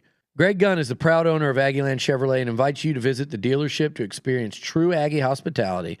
From their friendly staff to the experienced service team, Aggieland Chevrolet is TexAgs approved. Check out the dealership off of Highway 6 in Bryan or go to AggielandChevrolet.com and tell them Billy Lucci sent you by.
It is TexAgs Live. We are presented by David Gardner's Jewelers. We are in the Rollo Insurance Studio. It is time for Around College Football, brought to you by Milliken Reserve, a College Station community, actually around college sports, I should say. College Station community with farms, trails, and wide open spaces, and a mission to build a healthy community around nature. Take part in the Milliken Reserve community with a Conservancy membership. Learn more at millikenreserve.com. With that, we go to the Buppy's Catering Hotline. Let's talk to Aaron Torres, Fox Sports Radio, and AT. Aaron Torres online. What's up, buddy? David Nuño, what's up, buddy? How you doing? I'm all right. How are you, sir? I mean, I'm good. You probably, I don't know if you were at the arena, but you guys certainly got, I don't want to say quite a game, but, you probably, I know you used to sleep at Reed Arena for a few weeks there back in the day. Aggie fans basically could have with as long as that game went last night. So, frustrating loss, life in the SEC, but isn't it weird, right? You win a couple games early in the year, maybe that you shouldn't have. I'm thinking about that Ole Miss game. And now it just feels like, man, really the Tennessee game could have gone the other way. It doesn't. Now all of a sudden you're on a 2-game losing streak. That's life in the SEC this year, unfortunately. Well, I know you had a tweet that I wanted to bring up because it caught my attention. When I'm on my deathbed and my family asks me my biggest regrets in life, the number one answer would be all the college basketball games I missed in the 24-25 season because Texas A&M games never close to finishing in 2 hours. Yeah, yesterday was about 3, buddy. Well, and the tennis, it's funny. I joked about that on my show about, I think it must have been going into the Tennessee game because I said, the programmers at these stations, you can't be putting Texas A&M the first game of the day because it's going to screw up the whole schedule. Listen, we know how they play. We've talked about for weeks now, if not months. Listen, it's not the most aesthetically pleasing style. But it's winning you games. It's going to get you into the tournament. It's going to get you into the NCAA tournament. Frankly, it was a pretty good seed, but it's a tough watch. And, I think it's who they are. They put the refs in a pretty impossible situation most games because they're so physical.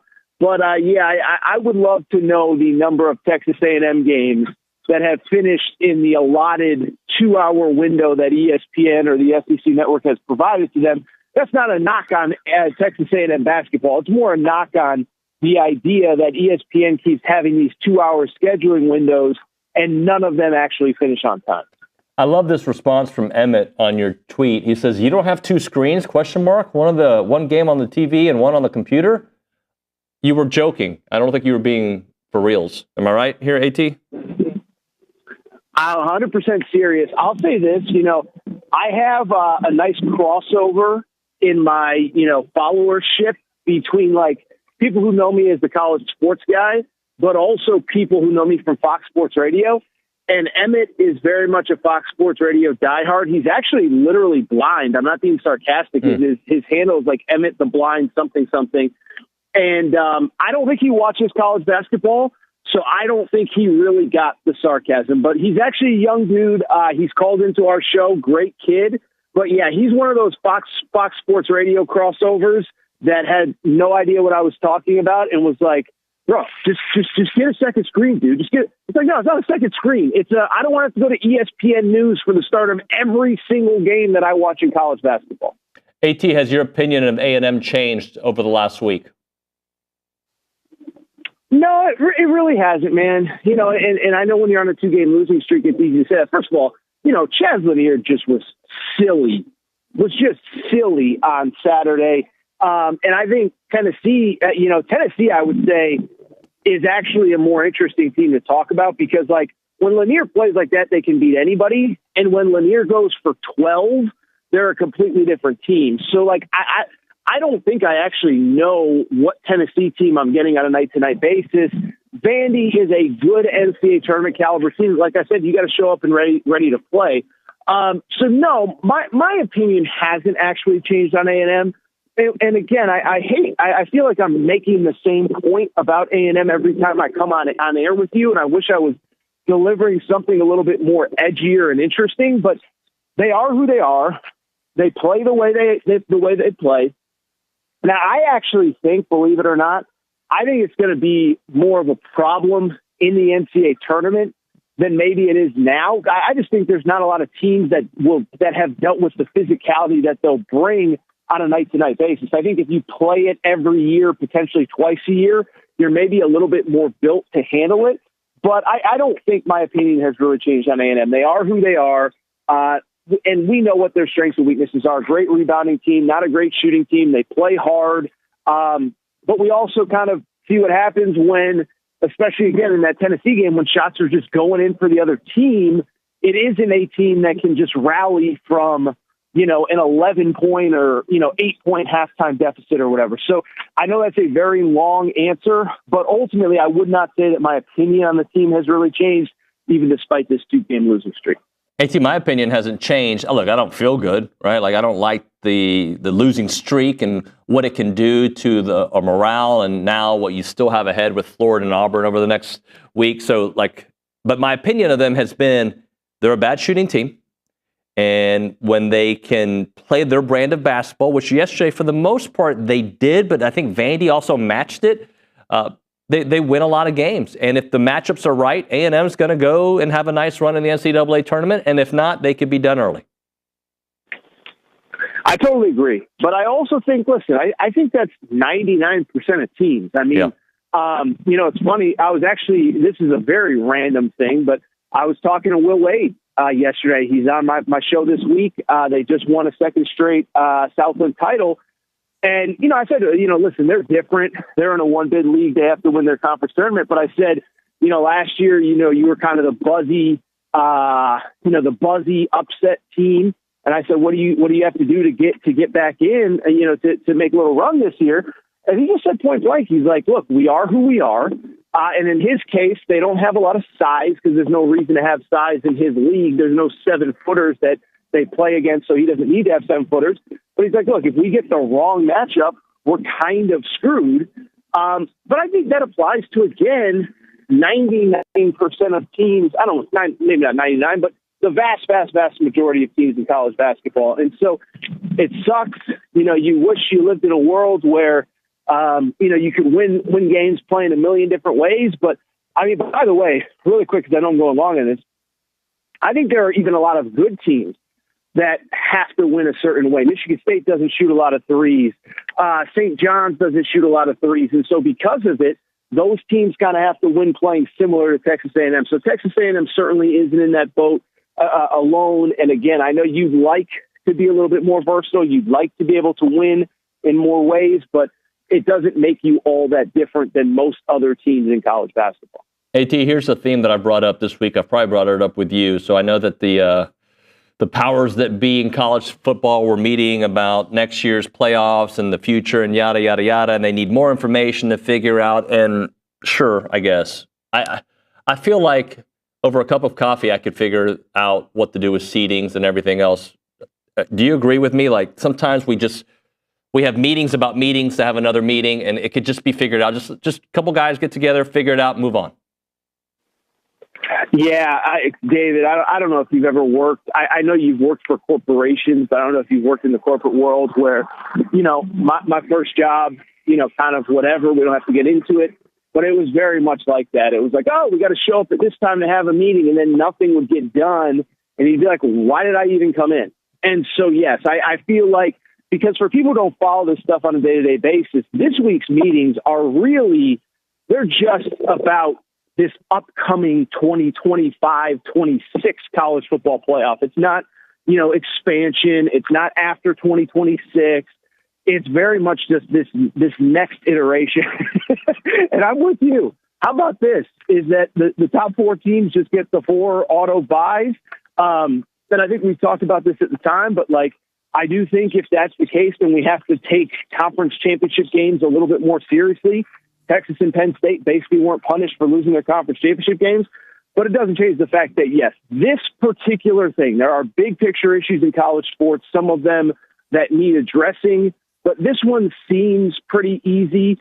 And I think the other thing, too, is who's really putting up the fight? Arizona State was 10-2. And, what were they, 9th or 10th in the final poll? It's I don't even think the Big 12 commissioner would sit there and fight that they deserved an auto bid just for winning the conference. So, yeah, that is one. And, I don't even know why I've wasted so much breath saying anything other than that I totally agree with you, because this feels like one that could have been that could have been out for lunch and had a nice afternoon off. I don't know. I don't know why it takes like 4 days of deliberation to just give the four auto buys to the top 14. Aaron Torres with us here on TexAgs Live. AT, we're up against it. Thanks so much for your time. We'll talk to you next week. Pleasure is always mine, Nuño, and we'll talk next week. Thank you, sir. Later, brother. AT, breaking it down. All right, we'll hit a break. We'll come back, short segment. Then 10 o'clock hour, where Logan Lee will be in studio, chit-chat more basketball. Then the fan show guys. Some will be happy, some will be sad. We'll do it all in 1 hour of time. Right now, we're talking Heritage Films, the website, yourheritagefilm.com. They're a documentary company about normal people like you, your mom, your dad, your uncle, whatever your story may be. They can tell that story in a first-class 2-hour documentary form. He has fantastic chances at making these stories. He'll ask you all the right questions. He'll get all the right pictures, all the video from your youth, and help tell that story about the way your family got together, like your mom, your dad, your grandfather, your family business, your family ranch. Chance will put it together, and it is going to be like a Netflix documentary, and it's going to be one of those you're watching, you're like, man, this is like really like legit good. Yes, your story can be good. It is good. We all have a story, and Chance will help tell that story. The website is yourheritagefilm.com, yourheritagefilm.com, 713-893-8341, 713-893-8341.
As a reminder, the final segment of the program is brought to you by Double Dave's. That is at 10:50. But right now, caller number 12, 979-693-1150. We're going to hook you up with your choice of a dozen pepperoni rolls or a large one-topping pizza from Double Dave's. They've been serving Aggie Land since 1984 with your favorite pizza and, of course, those world-famous pepperoni rolls. Reliable in-house delivery, bringing piping hot goodness straight to your door. Just click on doubledaves.com and your favorites are on their way. We go to the Angry Elephant News and Social Center, and that's where we find Caitlin Torniak. Give me something good.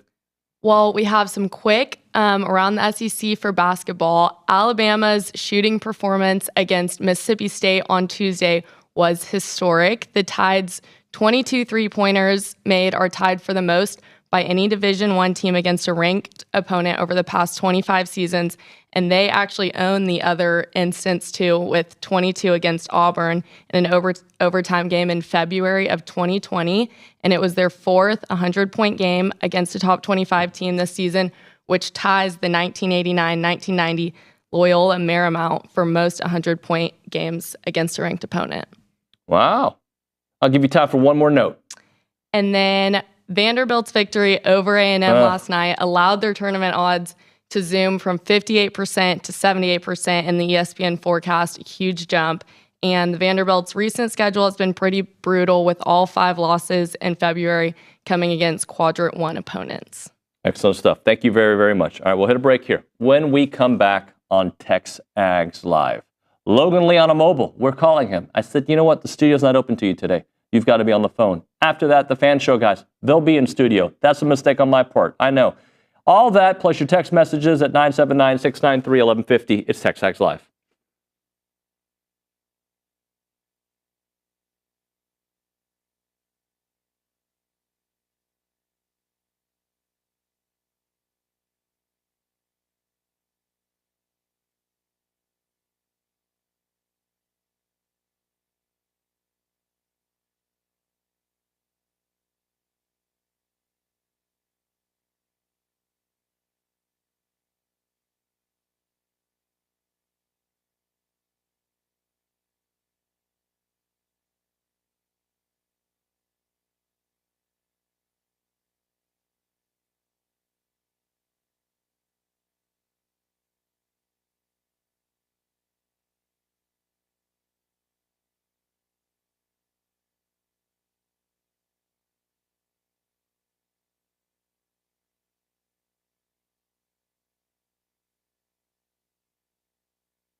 TexAgs Live, presented by David Gardner's Jewelers Rollo Insurance Studio. Hour number 3 of the program. We're going to start it off straight to the hotline. Let's go do it to the Buppy's Catering Hotline. That's where we find Logan Lee. Logan, good morning, buddy. What's happening, Nuño? So this is what I think is going to happen here. I think you're going to, and you're usually right, so I'm not going to say you're wrong here, but you're going to, whatever angle I take on it, I think you're going to take an opposite angle. Like, so if I'm sad about Aggie basketball, you're going to tell me some reasons to be excited. And if I were happy, you'd be like, well, let's pay attention to this. I'm a little bit in an unknown territory with A&M because my opinion of them hasn't changed basketball-wise because I think this is who they are, right? They're good at what they're good, and they're not good at what they're not good at. I don't like the vibes around it, but I don't know if my opinion has really changed on them as a team. What say you, Logan Lee? I think they've lost a little confidence. To be honest, they're not playing the way that we are used to seeing them play. The way that they played the first half of conference play, the way that they played non-conference. I think they have, in the last 3 games they've played undisciplined basketball, which is not the norm for them. There's this team up until the last 3 games has been on point with everything they've done. They've executed their defense. Whatever offense that they are running, they've been good at doing that, and they've been efficient, but they haven't been efficient the last 3 games on offense. And really, it's not even about the shot selection. It's about the carelessness with the basketball and the turnovers. It's not that they had a ton of turnovers. I mean, against Vanderbilt, they had 12 turnovers, but they're just mistakes that shouldn't be made. That they could have probably had 5 out of those 12 turnovers they weren't forced errors. They were just errors in a lack of judgment and thinking, and that's what hurts your team. Am I worried about the end of the season? Yeah, because the last 3 games they've been undisciplined, and now they're playing number 3 Florida on the road. Then they come back to follow it up with number 1 Auburn at home. That's a tough match. Do I think they can get a win? Yeah, I absolutely do. This team has proven that they can beat anybody on any given night, but they've also proven they can lose to anybody on any given night, and that's an issue right now. Is anything short of a second weekend in the NCAA tournament considered a disappointing year? I would say yes. No. You know, I was asked the question the other day of if they make a Sweet 16, is that a disappointing season? No. Especially since that's the furthest any A&M basketball team has gone. But I think if they don't make the Sweet 16, yeah, that's a letdown. That's tough because it's just a fact of they're a top 10 team, or were a top 10 team, and they've played great all year long. And this last half of the schedule has kind of gotten them. Now, we do have to remember, it's only 3 games. And it's 3 games against 2 ranked teams and 1 that has already beaten 3 top 15 teams in conference. So, you know, they're all tournament teams that they've lost to. The SEC has been a daunting schedule. They've just got to pick it up. They can't continue to play like this. Talking to Logan Lee here on TexAgs Live, presented by David Gardner's Jewelers Rollo Insurance Studio. How do you assess Wade recently? Because the numbers yesterday weren't as, you know, he scored the 21. He hit 3 of 10 from the three-point line, which I think the way this team's been shooting the 3, that's progress. Just how do you assess Wade? Yeah, I think right there is an issue in itself where you say he's 3 of 10 from the three-point line, and that's progress. You know, that's a struggle. You know, if you're 3 of 10 from the three-point line, drive to the basket. I mean, that's where a lot of his points are scored, is at the free throw line. So he's got to continue to to go to the basket. Don't settle for threes. I didn't think a lot of his three-point shots were bad attempts, but at the same time, if you're not making them, go make something happen at the rim. And maybe not go make something happen at the rim. Maybe get into the paint and make it easy for somebody else.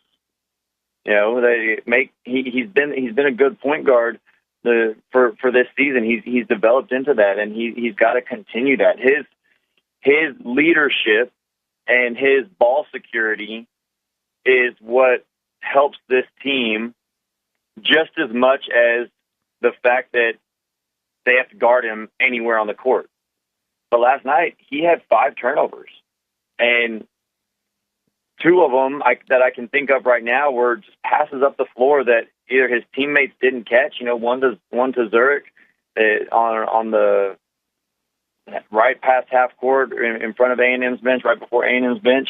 The other one was on the opposite side, and those things can't happen. And as a leader, as the best player on the team, he's got to take those and say, that's my fault. Even if it wasn't his fault, that's my fault. I've got to do better. And he's got to adjust, and he can't let those things happen.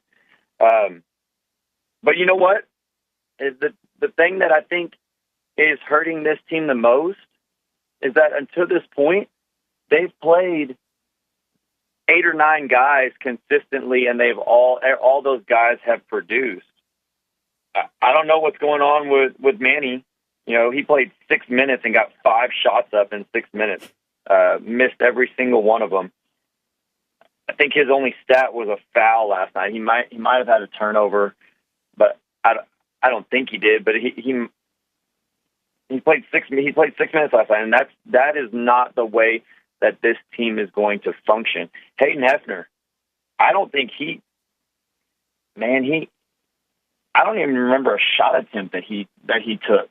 He may have taken 1 or 2. I don't remember a shot. I don't remember a rebound. He probably played 15 minutes, and I don't think he had a stat. And then Jace Carter, I think Jace Carter, although he hasn't made a shot, he does a great job rebounding. I think he's physical on defense.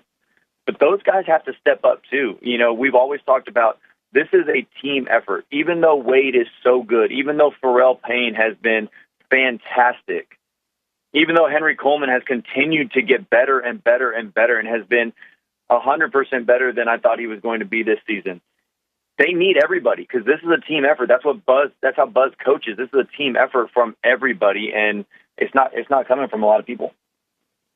Logan, have teams figured out the A&M defense? And what I mean by that is there's always a guy who's going to hit a bunch of threes against them. And when I say always, it just feels that way, right? There's always a guy that, you know, maybe on the scouting report you notice, but like he has a career night or he has a career half or he puts A&M in such vulnerable positions because he keeps hitting threes you don't expect. Last night it was nickel. We've seen others do it before. Goodine with Oklahoma, Blue earlier. Like there's just been different dudes that have done it. Do you think that they have figured out A&M's mad scramble to attack shooters and leave one guy open? I think teams are adjusting to it, and they're doing a good job with the scouting report. I don't think A&M has been put in any more wrinkles.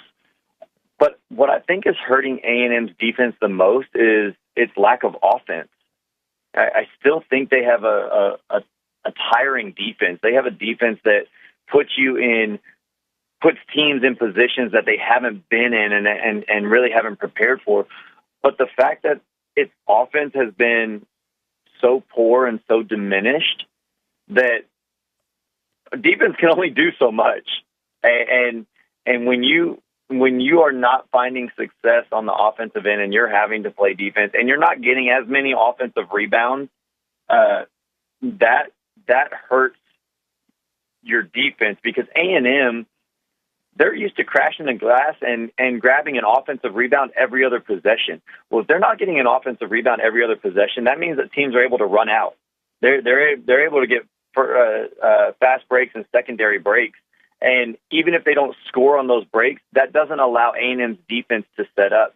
if A&M can get into that 1-2-2 and just slow the offense down to where they're getting the ball across half court at 22 seconds instead of at 26 seconds, then that changes the whole possession. And A&M hasn't been able to do that. So if they can find success on offense,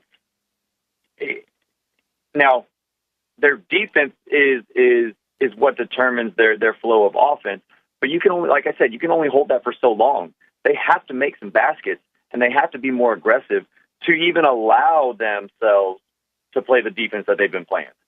Talking to Logan Lee here on TexAgs Live. Pharrell Payne had a rough week last week. It was really he was really good yesterday. Man, he was really good yesterday, and they went to him. They rode him. It was fun to watch how. I mean, he really dominated the paint. I mean, absolutely dominated. At one point, I think he was 7 of 8 from the field. All of his buckets were within 6 or 7 feet. I think he had one little left-handed, I don't know if you call it a hook shot. I thought he got fouled on it, but they didn't call it, and it went in. And he did fantastic. And that's the part of the game that I thought A&M needed to develop in order to become an Elite 8 or more team. However, you can't just forget about the three-point line. And, they haven't been outstanding three-point shooters at all by any means, but at least they've been consistent at the 30, 35%, and then getting offensive rebounds and then attacking in the paint. Right now, it's just lopsided. It's either they're all in from the three-point line or they're all in the paint, and they've got to find that balance. Logan, I read the stat line wrong. Wade was 3 of 10 in the game, 2 of 6 from 3, but the point still remains for this team to get the most out of it. And by the way, he did have a nice stat line, the 21 points and the 6 assists, but and he wasn't the problem yesterday. But he is so good that when you think about Wade at his best, those kind of games, or you look at yesterday's game, you're like, but he wasn't the issue yesterday. No. 2 of 6 is way better than 3 of 10. And taking 6 3-pointers is 1,000 times better than 10 3-pointers when you're not making them. And you combine that with, man, I don't know what he finished with, but I think he had 11 made free throws at one point. So he probably had more than that. He did. Again, go ahead. About 6 assists, but he had 5 turnovers. Yep. And that's the hard part. You've got 5 turnovers. I don't know how many turnovers Zurich had, maybe 3 or 4. I don't know. I might be inflating those numbers. He had 2. The team only had There you go. The team only had 12. So that would have been a lot for the 2 starting guards. But those turnovers, Logan, 12 is not that big of a number, but they were just bad turnovers. Many of them were bad. So Wade had 5 turnovers. Zurich had 2. Solo had 2. Anderson had 2. Yeah, I mean, and again, 12 isn't a ton of turnovers, but they were bad turnovers. They were turnovers that didn't have to occur. Just miscommunication or not expecting the pass to come your way and it just flies out of bounds. No ball pressure, just a bad pass. Just being loose with the ball. And that's where I say they've looked a little undisciplined, which is it's horribly uncharacteristic of a Buzz team because, Buzzes, they're built on discipline and hustle and doing what they're supposed to be doing and what they're asked to do. And it's been a little sloppy. They've been a little loose with the basketball. To combat that, I don't know how many turnovers Vanderbilt ended with, but I think there was only 1 or 2 turnovers that they had in the first half. And that's uncharacteristic as well. The defense did not turn them over and really couldn't speed them up a lot. Talking to Logan Lee here on TexAgs Live, presented by David Gardner's Jewelers. Logan, to kind of go back to the original point that I was making with you, and by the way, I agree with you about the confidence. There's something not right. But one of the things the broadcasters yesterday were saying was typically at this point, the Aggies are the hunters trying to get a better seed or try to get into the tournament. They came into this game, even with a 2-game losing streak, being touted as a 2 or a 3 seed.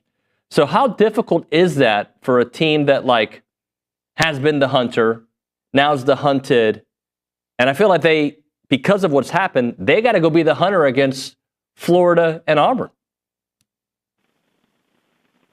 Well, I mean, I think it is difficult. It's unfortunately, it's difficult for a program like Texas A&M because Texas A&M usually isn't the hunter. Usually isn't the hunted. They are usually the hunter. And, you know, I speak from experience. My team's got to number 6 in the country, and then we lost 2 in a row. And our number 6 ranking went to a double-digit ranking. That happens. It's not as if I don't think our team ever at one point thought we're good enough to just walk in there and we're going to win no matter what. But it's just a different mindset when a team like Vanderbilt was projected, I think, as a 10 seed, and they can build their resume by beating Texas A&M, who's been one of the hotter teams all year. That's a win that would take them from the bubble to a lock. And if they continue to do what they've been doing. And that's a different mindset for your opponent. Hey, this is our game. This is our Super Bowl. This will make or break the season. So they're playing all out. It's not that A&M isn't playing all out. It's just when you're playing a game to survive, you're playing different than when you're playing a game for a seeding, for a better seed.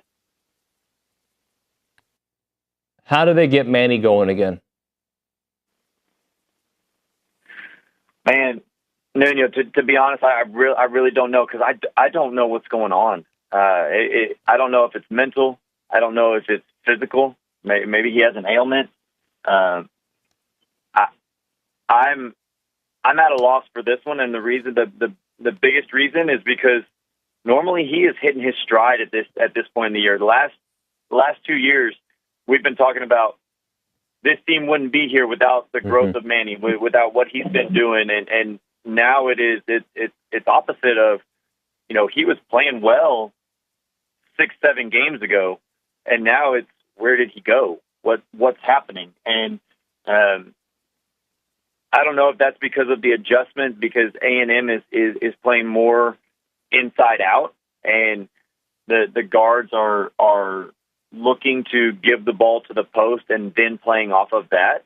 I don't know what the adjustment needs to be, but there needs to be a big adjustment because he's a big piece to this puzzle, and he can. While we all know Wade is the best player on this team, guys like Manny, guys like Solomon Washington, to be honest, I don't think A&M would be where they are without his intensity, his hustle, his ability to defend. And that's the same thing with Manny. Manny's ability to defend, to get out there and just be physically better than the guy that he's guarding. And that's another part of where their defense is lacking a little. You know, they don't have him out there for that physical presence, that the ability to stay in front of anybody that they put him on. I don't know. That's a tough one, but whatever it is, Buzz and his staff need to figure it out because he's a big piece and he will change this season immediately. That is Logan Lee. Thanks, buddy. Appreciate you very much. Absolutely. Sorry I'm on the phone line today. I'm driving around, but I appreciate you, Nuño. Talk to you soon, bud. Logan Lee. Bumpy's Catering Hotline. We'll hit a break. The Fan Show guys. I'm sure they're going to be very level-headed. They're not going to be emotional. They're just going to be like hugs and kisses. Okay, I hope not. That's not the kind of show I want it to be. Frutella Italian Cafe. They have good food. If you haven't been, you got to go. If you like Italian food, you got to go. If you don't like Italian food, what's wrong with you? Go check it out. You're going to love Frutella. They make all the best Italian dishes with love, fresh pasta, golden fried breadsticks, irresistible lasagna, famous cheesecakes. and they're also proud partners of A&M Athletics, which makes them our BFFs, right? They are awesome. If you can't go there, no problem. They ship their products nationwide so you can enjoy Fratello from the comfort of your home. And you can find them every Saturday at the Memorial Villages Farmers Market in Houston. They're owned by the same family that opened Pino's in Houston, and they are proud to carry on the traditions of serving up the best Italian food in town. Come hungry, leave happy. Fratello. It's all about great food and great company. It's Fratello.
Welcome back in TexAgs Live. We'll talk to these jokers here in a minute. Your car wash tradition with the friendliest staff and a personal touch is Aggie Land Express Car Wash. They've got 2 great locations in College Station. You got the original William D. Fitch behind the Shipleys in South College Station. You've got the newest location, 2528 Texas Avenue South in College Station across from the Planet Fitness. They both have all the car wash options you want, but the Texas Avenue location has the full service wash. They have 3 levels of full service washes, and we're going to give one away right now. That's a $40 value at 979-693-1150. The first caller will get themselves that free car wash from Aggie Land Express Car Wash, the Texas Avenue location, 979-693-1150. It's now time for the Fun Show. So, gentlemen. Well, you did preemptively apologize for it, so we appreciate that. Actually, I don't know if you guys are going to, you might be like optimistic fan show guys. You might be super pessimistic. You're different sometimes. Yeah. All right? I'm a realist. Roy's actually the optimist. You'd think he'd be the pessimist, because he's an old curmudgeon, but he's actually somewhat optimistic. I'm going to guess. Gives me hope. When Caitlin asks you guys the question, I'm going to have Roy go first, okay? I'm going to make it easy for you, okay? When she asks you the question, I think you're going to pull something out of your hat that is very good about Aggie sports and also talk about some things you're struggling with. That's my guess of Roy May. I'm moderately predictable, during certain times of the year. And if by any chance he says softball, I was right. Yeah. Caitlin, I snapped. I apologize. Let's see what is on y'all's minds. What a difference a week makes. Came in here last week for the show. I'm bundled up in a pea coat and a scarf and a jacket. It's blustery cold outside. It's miserable. Now I'm in shorts. It's going to be 80 degrees today. Last week, everything was sunshine and roses, and now it just seems like it's circling the toilet bowl because everybody's completely jumping off the ship. Very disappointing with men's basketball. Mississippi State was tough. Probably should have won it. Tennessee is what it is. You don't lose at home to Vanderbilt. Now you're staring down a 5-game losing streak. So that's kind of tough to swallow, quite frankly. And then, with baseball, it's a little different. Baseball's a fickle game, and I understand that. Baseball was my first sport. And so, devastating news with Gavin going down for the year. But there's some question marks over there. I knew Tuesday that he specifically said he's going to throw a ton of arms, right? We get that. And that's early season Tuesday games. That's what those are perfect for. But it was just kind of disconcerting watching the pitching, and not that Texas State, they're not world beaters, but they're not just a speed bump, in the way. And that when you get these in-state schools on these Tuesday, they want to beat A&M, right? They want to beat they want to beat the big names that they take the bus around state to play on Tuesdays. So but this baseball team is talented, and that in baseball nobody deserves anything, and baseball is the perfect sport to prove that. But I have all the faith in the world in this baseball team. Just a little frustrating after a couple of games. Dudes that can hit will hit. Just kind of looking at pitching after the starting weekend starter guys. But yeah, so tall task for the Aggies in basketball because they got to go on the road to number 3 Florida, who is a great team, and they're on the road, and that's a bad combo in the SEC. But they've shown that they can do it. There's no must-win games, but they better. They better. You better. And then, Aggie softball, number 5, baby. Let's go. Beating Florida State twice. Swept them. Number 8 team in the country on their field. That's the kind of team and the kind of environment. It was a good environment, too. I watched it. And that's the kind of games that you're getting postseason experience in your 3rd weekend of the season. Did you go to the game? It was in Tallahassee. Oh, was it? Oh. No, I watched it on TV, but you could. I ran out to Tallahassee for the weekend. Billy and I hopped on the plane. We went. Hopped the TexAgs jet. Yeah.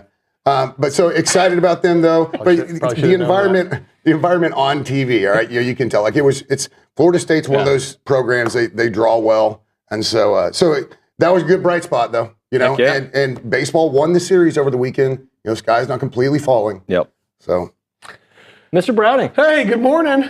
How is everyone? Good, man. Oh, I mean, I'm all right. It's been a beautiful week so far. The weather's great. The weather is fantastic. I like that top. The day that the Lord has made, and so we shall rejoice. Shall we? Except in Aggie sports, apparently, right now.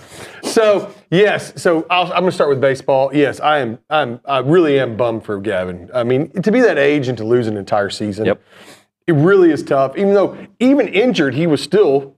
I mean, hitting well. I mean, he still had power. A couple homers. Yeah, I mean, but at that age to lose your entire season, that's tough, and it takes some mental toughness to get over that. And then the baseball team. Baseball is like you said, it's baseball. Baseball is such a weird game, and so and it's so streaky and everything else. And you're exactly right. A team like Texas State comes in, and we are in somewhat uncharted territory where we are the absolute hunted. We are the best of the best, top team in the country.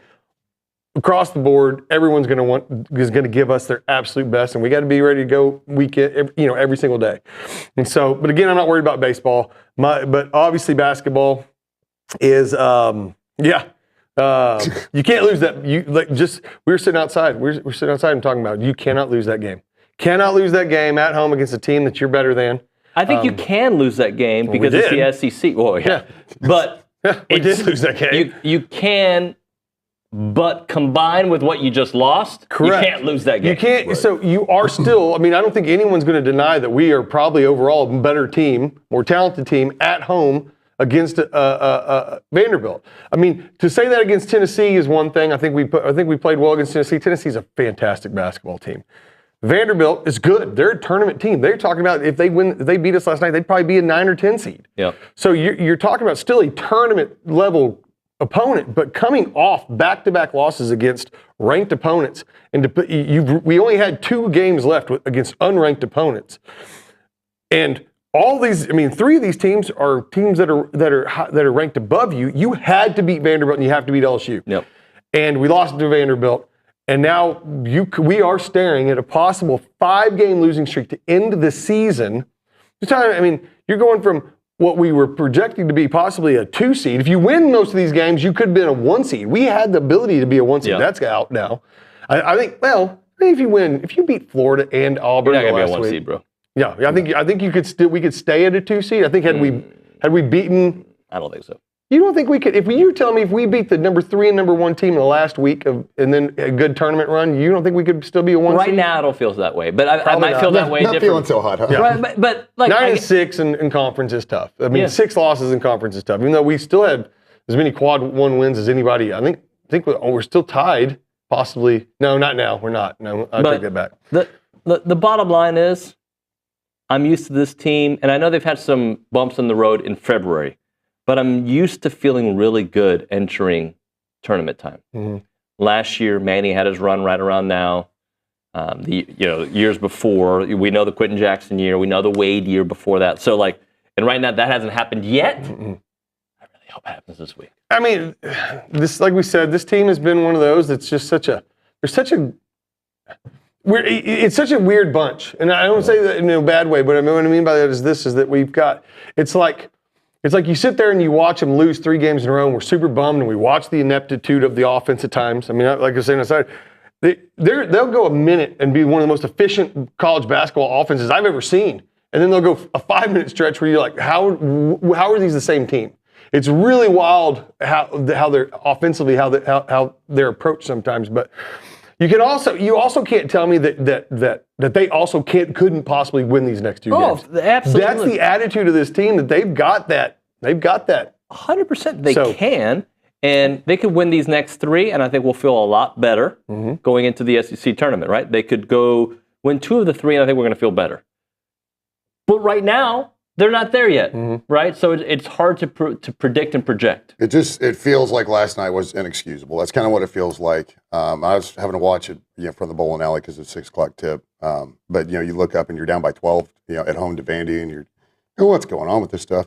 Then they flash a graphic, and this isn't to try and put lipstick on a pig on the loss for last night. But you look up and you see Vandy has beaten Kentucky, Tennessee, Ole Miss, and now us. They have 4 ranked wins in conference. So, again, the depth of the conference is certainly there, but still, that's a team you're better than, and you're at home. So that one was just a real kick in the junk. And our stars, and they know who they are. They've got to play better. They've got to protect the ball. I mean, that turning the ball over. Look, Vandy's the closest team we've played to that resembles us. Offensive rebounding, scrambling, getting, creating havoc, creating turnovers. And they played our game better than we did last night. And they beat us. And now, I will say, though, if I can throw in a positive note. Please. We didn't quit. They kept, you kept looking and like, all right, it's like they kept that 6-7 point deficit throughout the last 2 minutes of the game the whole time. And most of the time, you just like, you can't overcome it. They didn't quit playing and even had a chance to possibly tie it or win. I hate that that's the thing, though. I do too. Well, I think. But let me say this. I hate that that's the thing. It's like, hey, Dad took me to school because he's supposed to. That's how I kind of like. I feel like when you play for Buzz Williams, that is the price of admission. When you play for a Buzz Williams team, you're going to play every second of every game. Now, it is nice that they extended. I don't know if it's actually nice. Sometimes I'd rather just the game. If they're going to lose, just end the game, right? Instead of 59 fouls in the last 12 seconds. Yeah. But that being said, yes, I do like that about them. I do like thinking, maybe we do have a chance with 0.2 on the clock, even though it seems impossible. Yeah. So, yes, I agree with you, but sometimes I struggle with, that's what we're supposed to do. That's what we signed up to do. Mm-hmm. And we got to hit a break after this. Go ahead. Just real quick. I think one of the more disappointing or frustrating things, you said Vanderbilt beat us at our own game. So did Mississippi State. So that's 2 out of the last 3 that somebody that we should beat has beaten us at our own game. And maybe we play Tennessee's game, but Tennessee's pretty good defensively too and pretty good at doing things. Bonkers. And Tennessee, I didn't think they were a very good 3-point shooting team. Oh, they were pretty good. Yeah, Tennessee's good. All right, we'll hit a break. Bird Dog Time, Aggie owner and operated company creating access to hunting opportunities. Caitlin Torn loves to go hunting. I think Roy May loves to go hunting. I know that Matt Browning loves to go hunting. I'm assuming here. Caitlin, I don't know if you do. You were just on camera, so I picked you as somebody. I think we all like to go hunting. And if you don't, you could be like me. First-time hunter, call up Bird Dog. They hook you up. Jonathan Luss is great. They'll get you set up with an awesome 5-star ranch. The whole thing, they set it all up for you. They're an Airbnb for hunting experiences, but they're also great for the landowners. They can get money on your land to get you those hunters on there, and also find you some tax benefits on your land that you don't know about. You don't even have to run hunts on your land. They will find it. As long as you have cattle, you're farming, running cattle, they will take care of it. Some of their clients are making an extra $100 to $500 per acre of land. The website is birddogit.com, birddogit.com. Remember them for all of your full-service hunting experiences, and let them help you make money on your ranch. It's birddogit.com.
Roy, did you enjoy the break? No. No, he didn't. Matt and I were talking about stuff that being complete nutrition nerds. Nothing wrong with that. It's TexAgs Live. We're presented by David Gardner's Jewelers. We're in the Rollo Insurance Studio. The Fan Show guys are here. We're way late for this segment. One more thing about basketball. There's a couple things about basketball because it's a big deal. We'll finish off with some baseball, softball. Pharrell Payne had a rough week until yesterday, right? He had a couple of games that he struggled so with. good. But yesterday, it was like, so feed the beast. Give him the ball. When we went to him, it was that was the most efficient we were on offense. When we would dump it down to him, because he would either make a play, he would either go to the basket, or he would dish, and you'd have a guy open. Yeah, because they had to start double teaming him, and so Pharrell Payne is just like that's my one thing. When we get into these slumps, why do we not throw it in the post more? Instead, we dribble, chunk up a three is what we do a lot of times. Well, I think against Tennessee, they did a great job of making life hard for Pharrell to get the ball. Actually, both games, Mississippi State and Tennessee, they took that away. Vandy did not take that away. In fact, and I thought Vandy played pretty tough in the paint. I thought they were, an aggressive team, but he was just on one yesterday. Yeah. Yeah, no, he was on a heater. And I know it's frustrating. You always talk about it, being stuck in the 90s NBA, basically. But, when it's working, you got to stick with it, though, And I understand, Tennessee, some of this is a size thing, right? Mississippi State is not a small team. Tennessee's got some big men. So the ability to not only just play tough in the paint, but match up with size, too. Because, look, I could play as tough as all get out against Pharrell Payne, and his size is going to dominate me no matter what I do, right? I know we talk about, these guys, it's so much effort, but there is a size, there does come a point where your height does matter, right? Your height and your length matters. And so, Vandy wasn't able really to match that. So it's great to see it, and you want to see that moving forward because you're like, hey, see what happens when we do this? Yep. See how successful this is? So offensively, that would be the biggest thing that I would want to see moving forward based off of this game is just working a ton more through him, because through him also opens up stuff on the outside. But then, defensively. So, hey, and when those things open up on the outside, we got to make those shots. And we struggle there. Yeah, like our opponents do all the time. Well, that's the Opponents thing. hit threes all the time. The hard, and I do think, we may be being critical under a 3-game losing streak, and some people may be jumping off. I'm not jumping off the boat. I do think Buzz is a master at all right, hold on. This hasn't been working. What do we need to do? The thing I worry about is that some of their philosophies defensively, I don't want to say are being exposed, but just a little bit of patience with the right personnel. You'll find an open man. And if that open man happens to be a guy that is a pretty good three-point shooter, he's going to have a career night. So our defense is an absolutely amazing defense. It really is. It works. And the way we play it works well, unless you play a team that moves the ball. Watch Tennessee. When they'd come down, I'd watch. They averaged 9 passes per possession. 9 passes per possession. So they're flinging the ball around, where we would come down and maybe pass twice. And so when you get a team that can pass, that does expose our defense because you're going to find somebody. And if you get a team like Tennessee who's got 3 good three-point shooters across the board, they're gonna get you. And so if you get a team that plays a lot of hero ball, then we're a great defense for that. But if you get a team that moves the ball, it's really tough. Well, let's do this. Let's hit a break and close out with some baseball. Unless you had something you wanted to say. No, I was just going to say, going forward, the perimeter shooters aren't going to get worse, right? We've got Florida, we've got Auburn, in the SEC tournament, and then you start playing teams that made the tournament. It absolutely exposed the rotation of the backside shooter, and for some reason, we always seem to leave the hot shooter exposed. That's my complaint. I do have one quick question.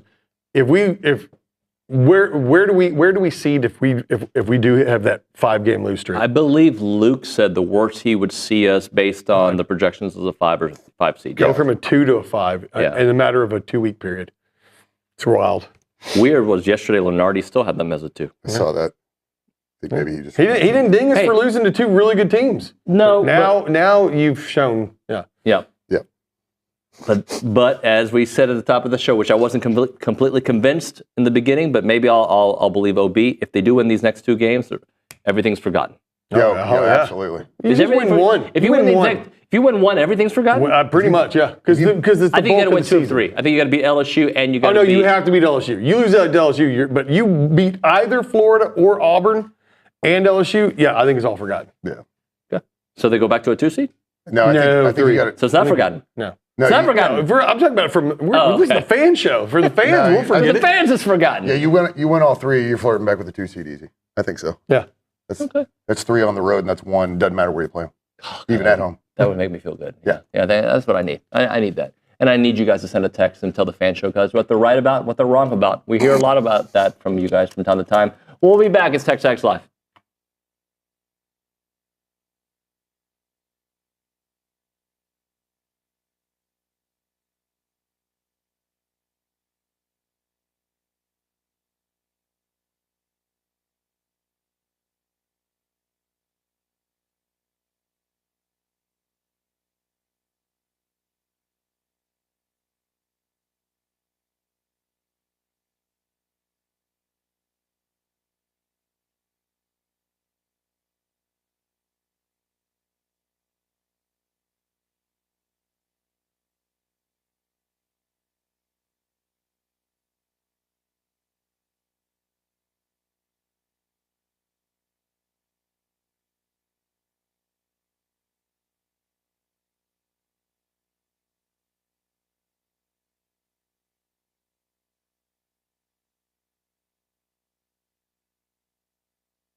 Towards the end, someone's. What are you saying? We're on the air. No.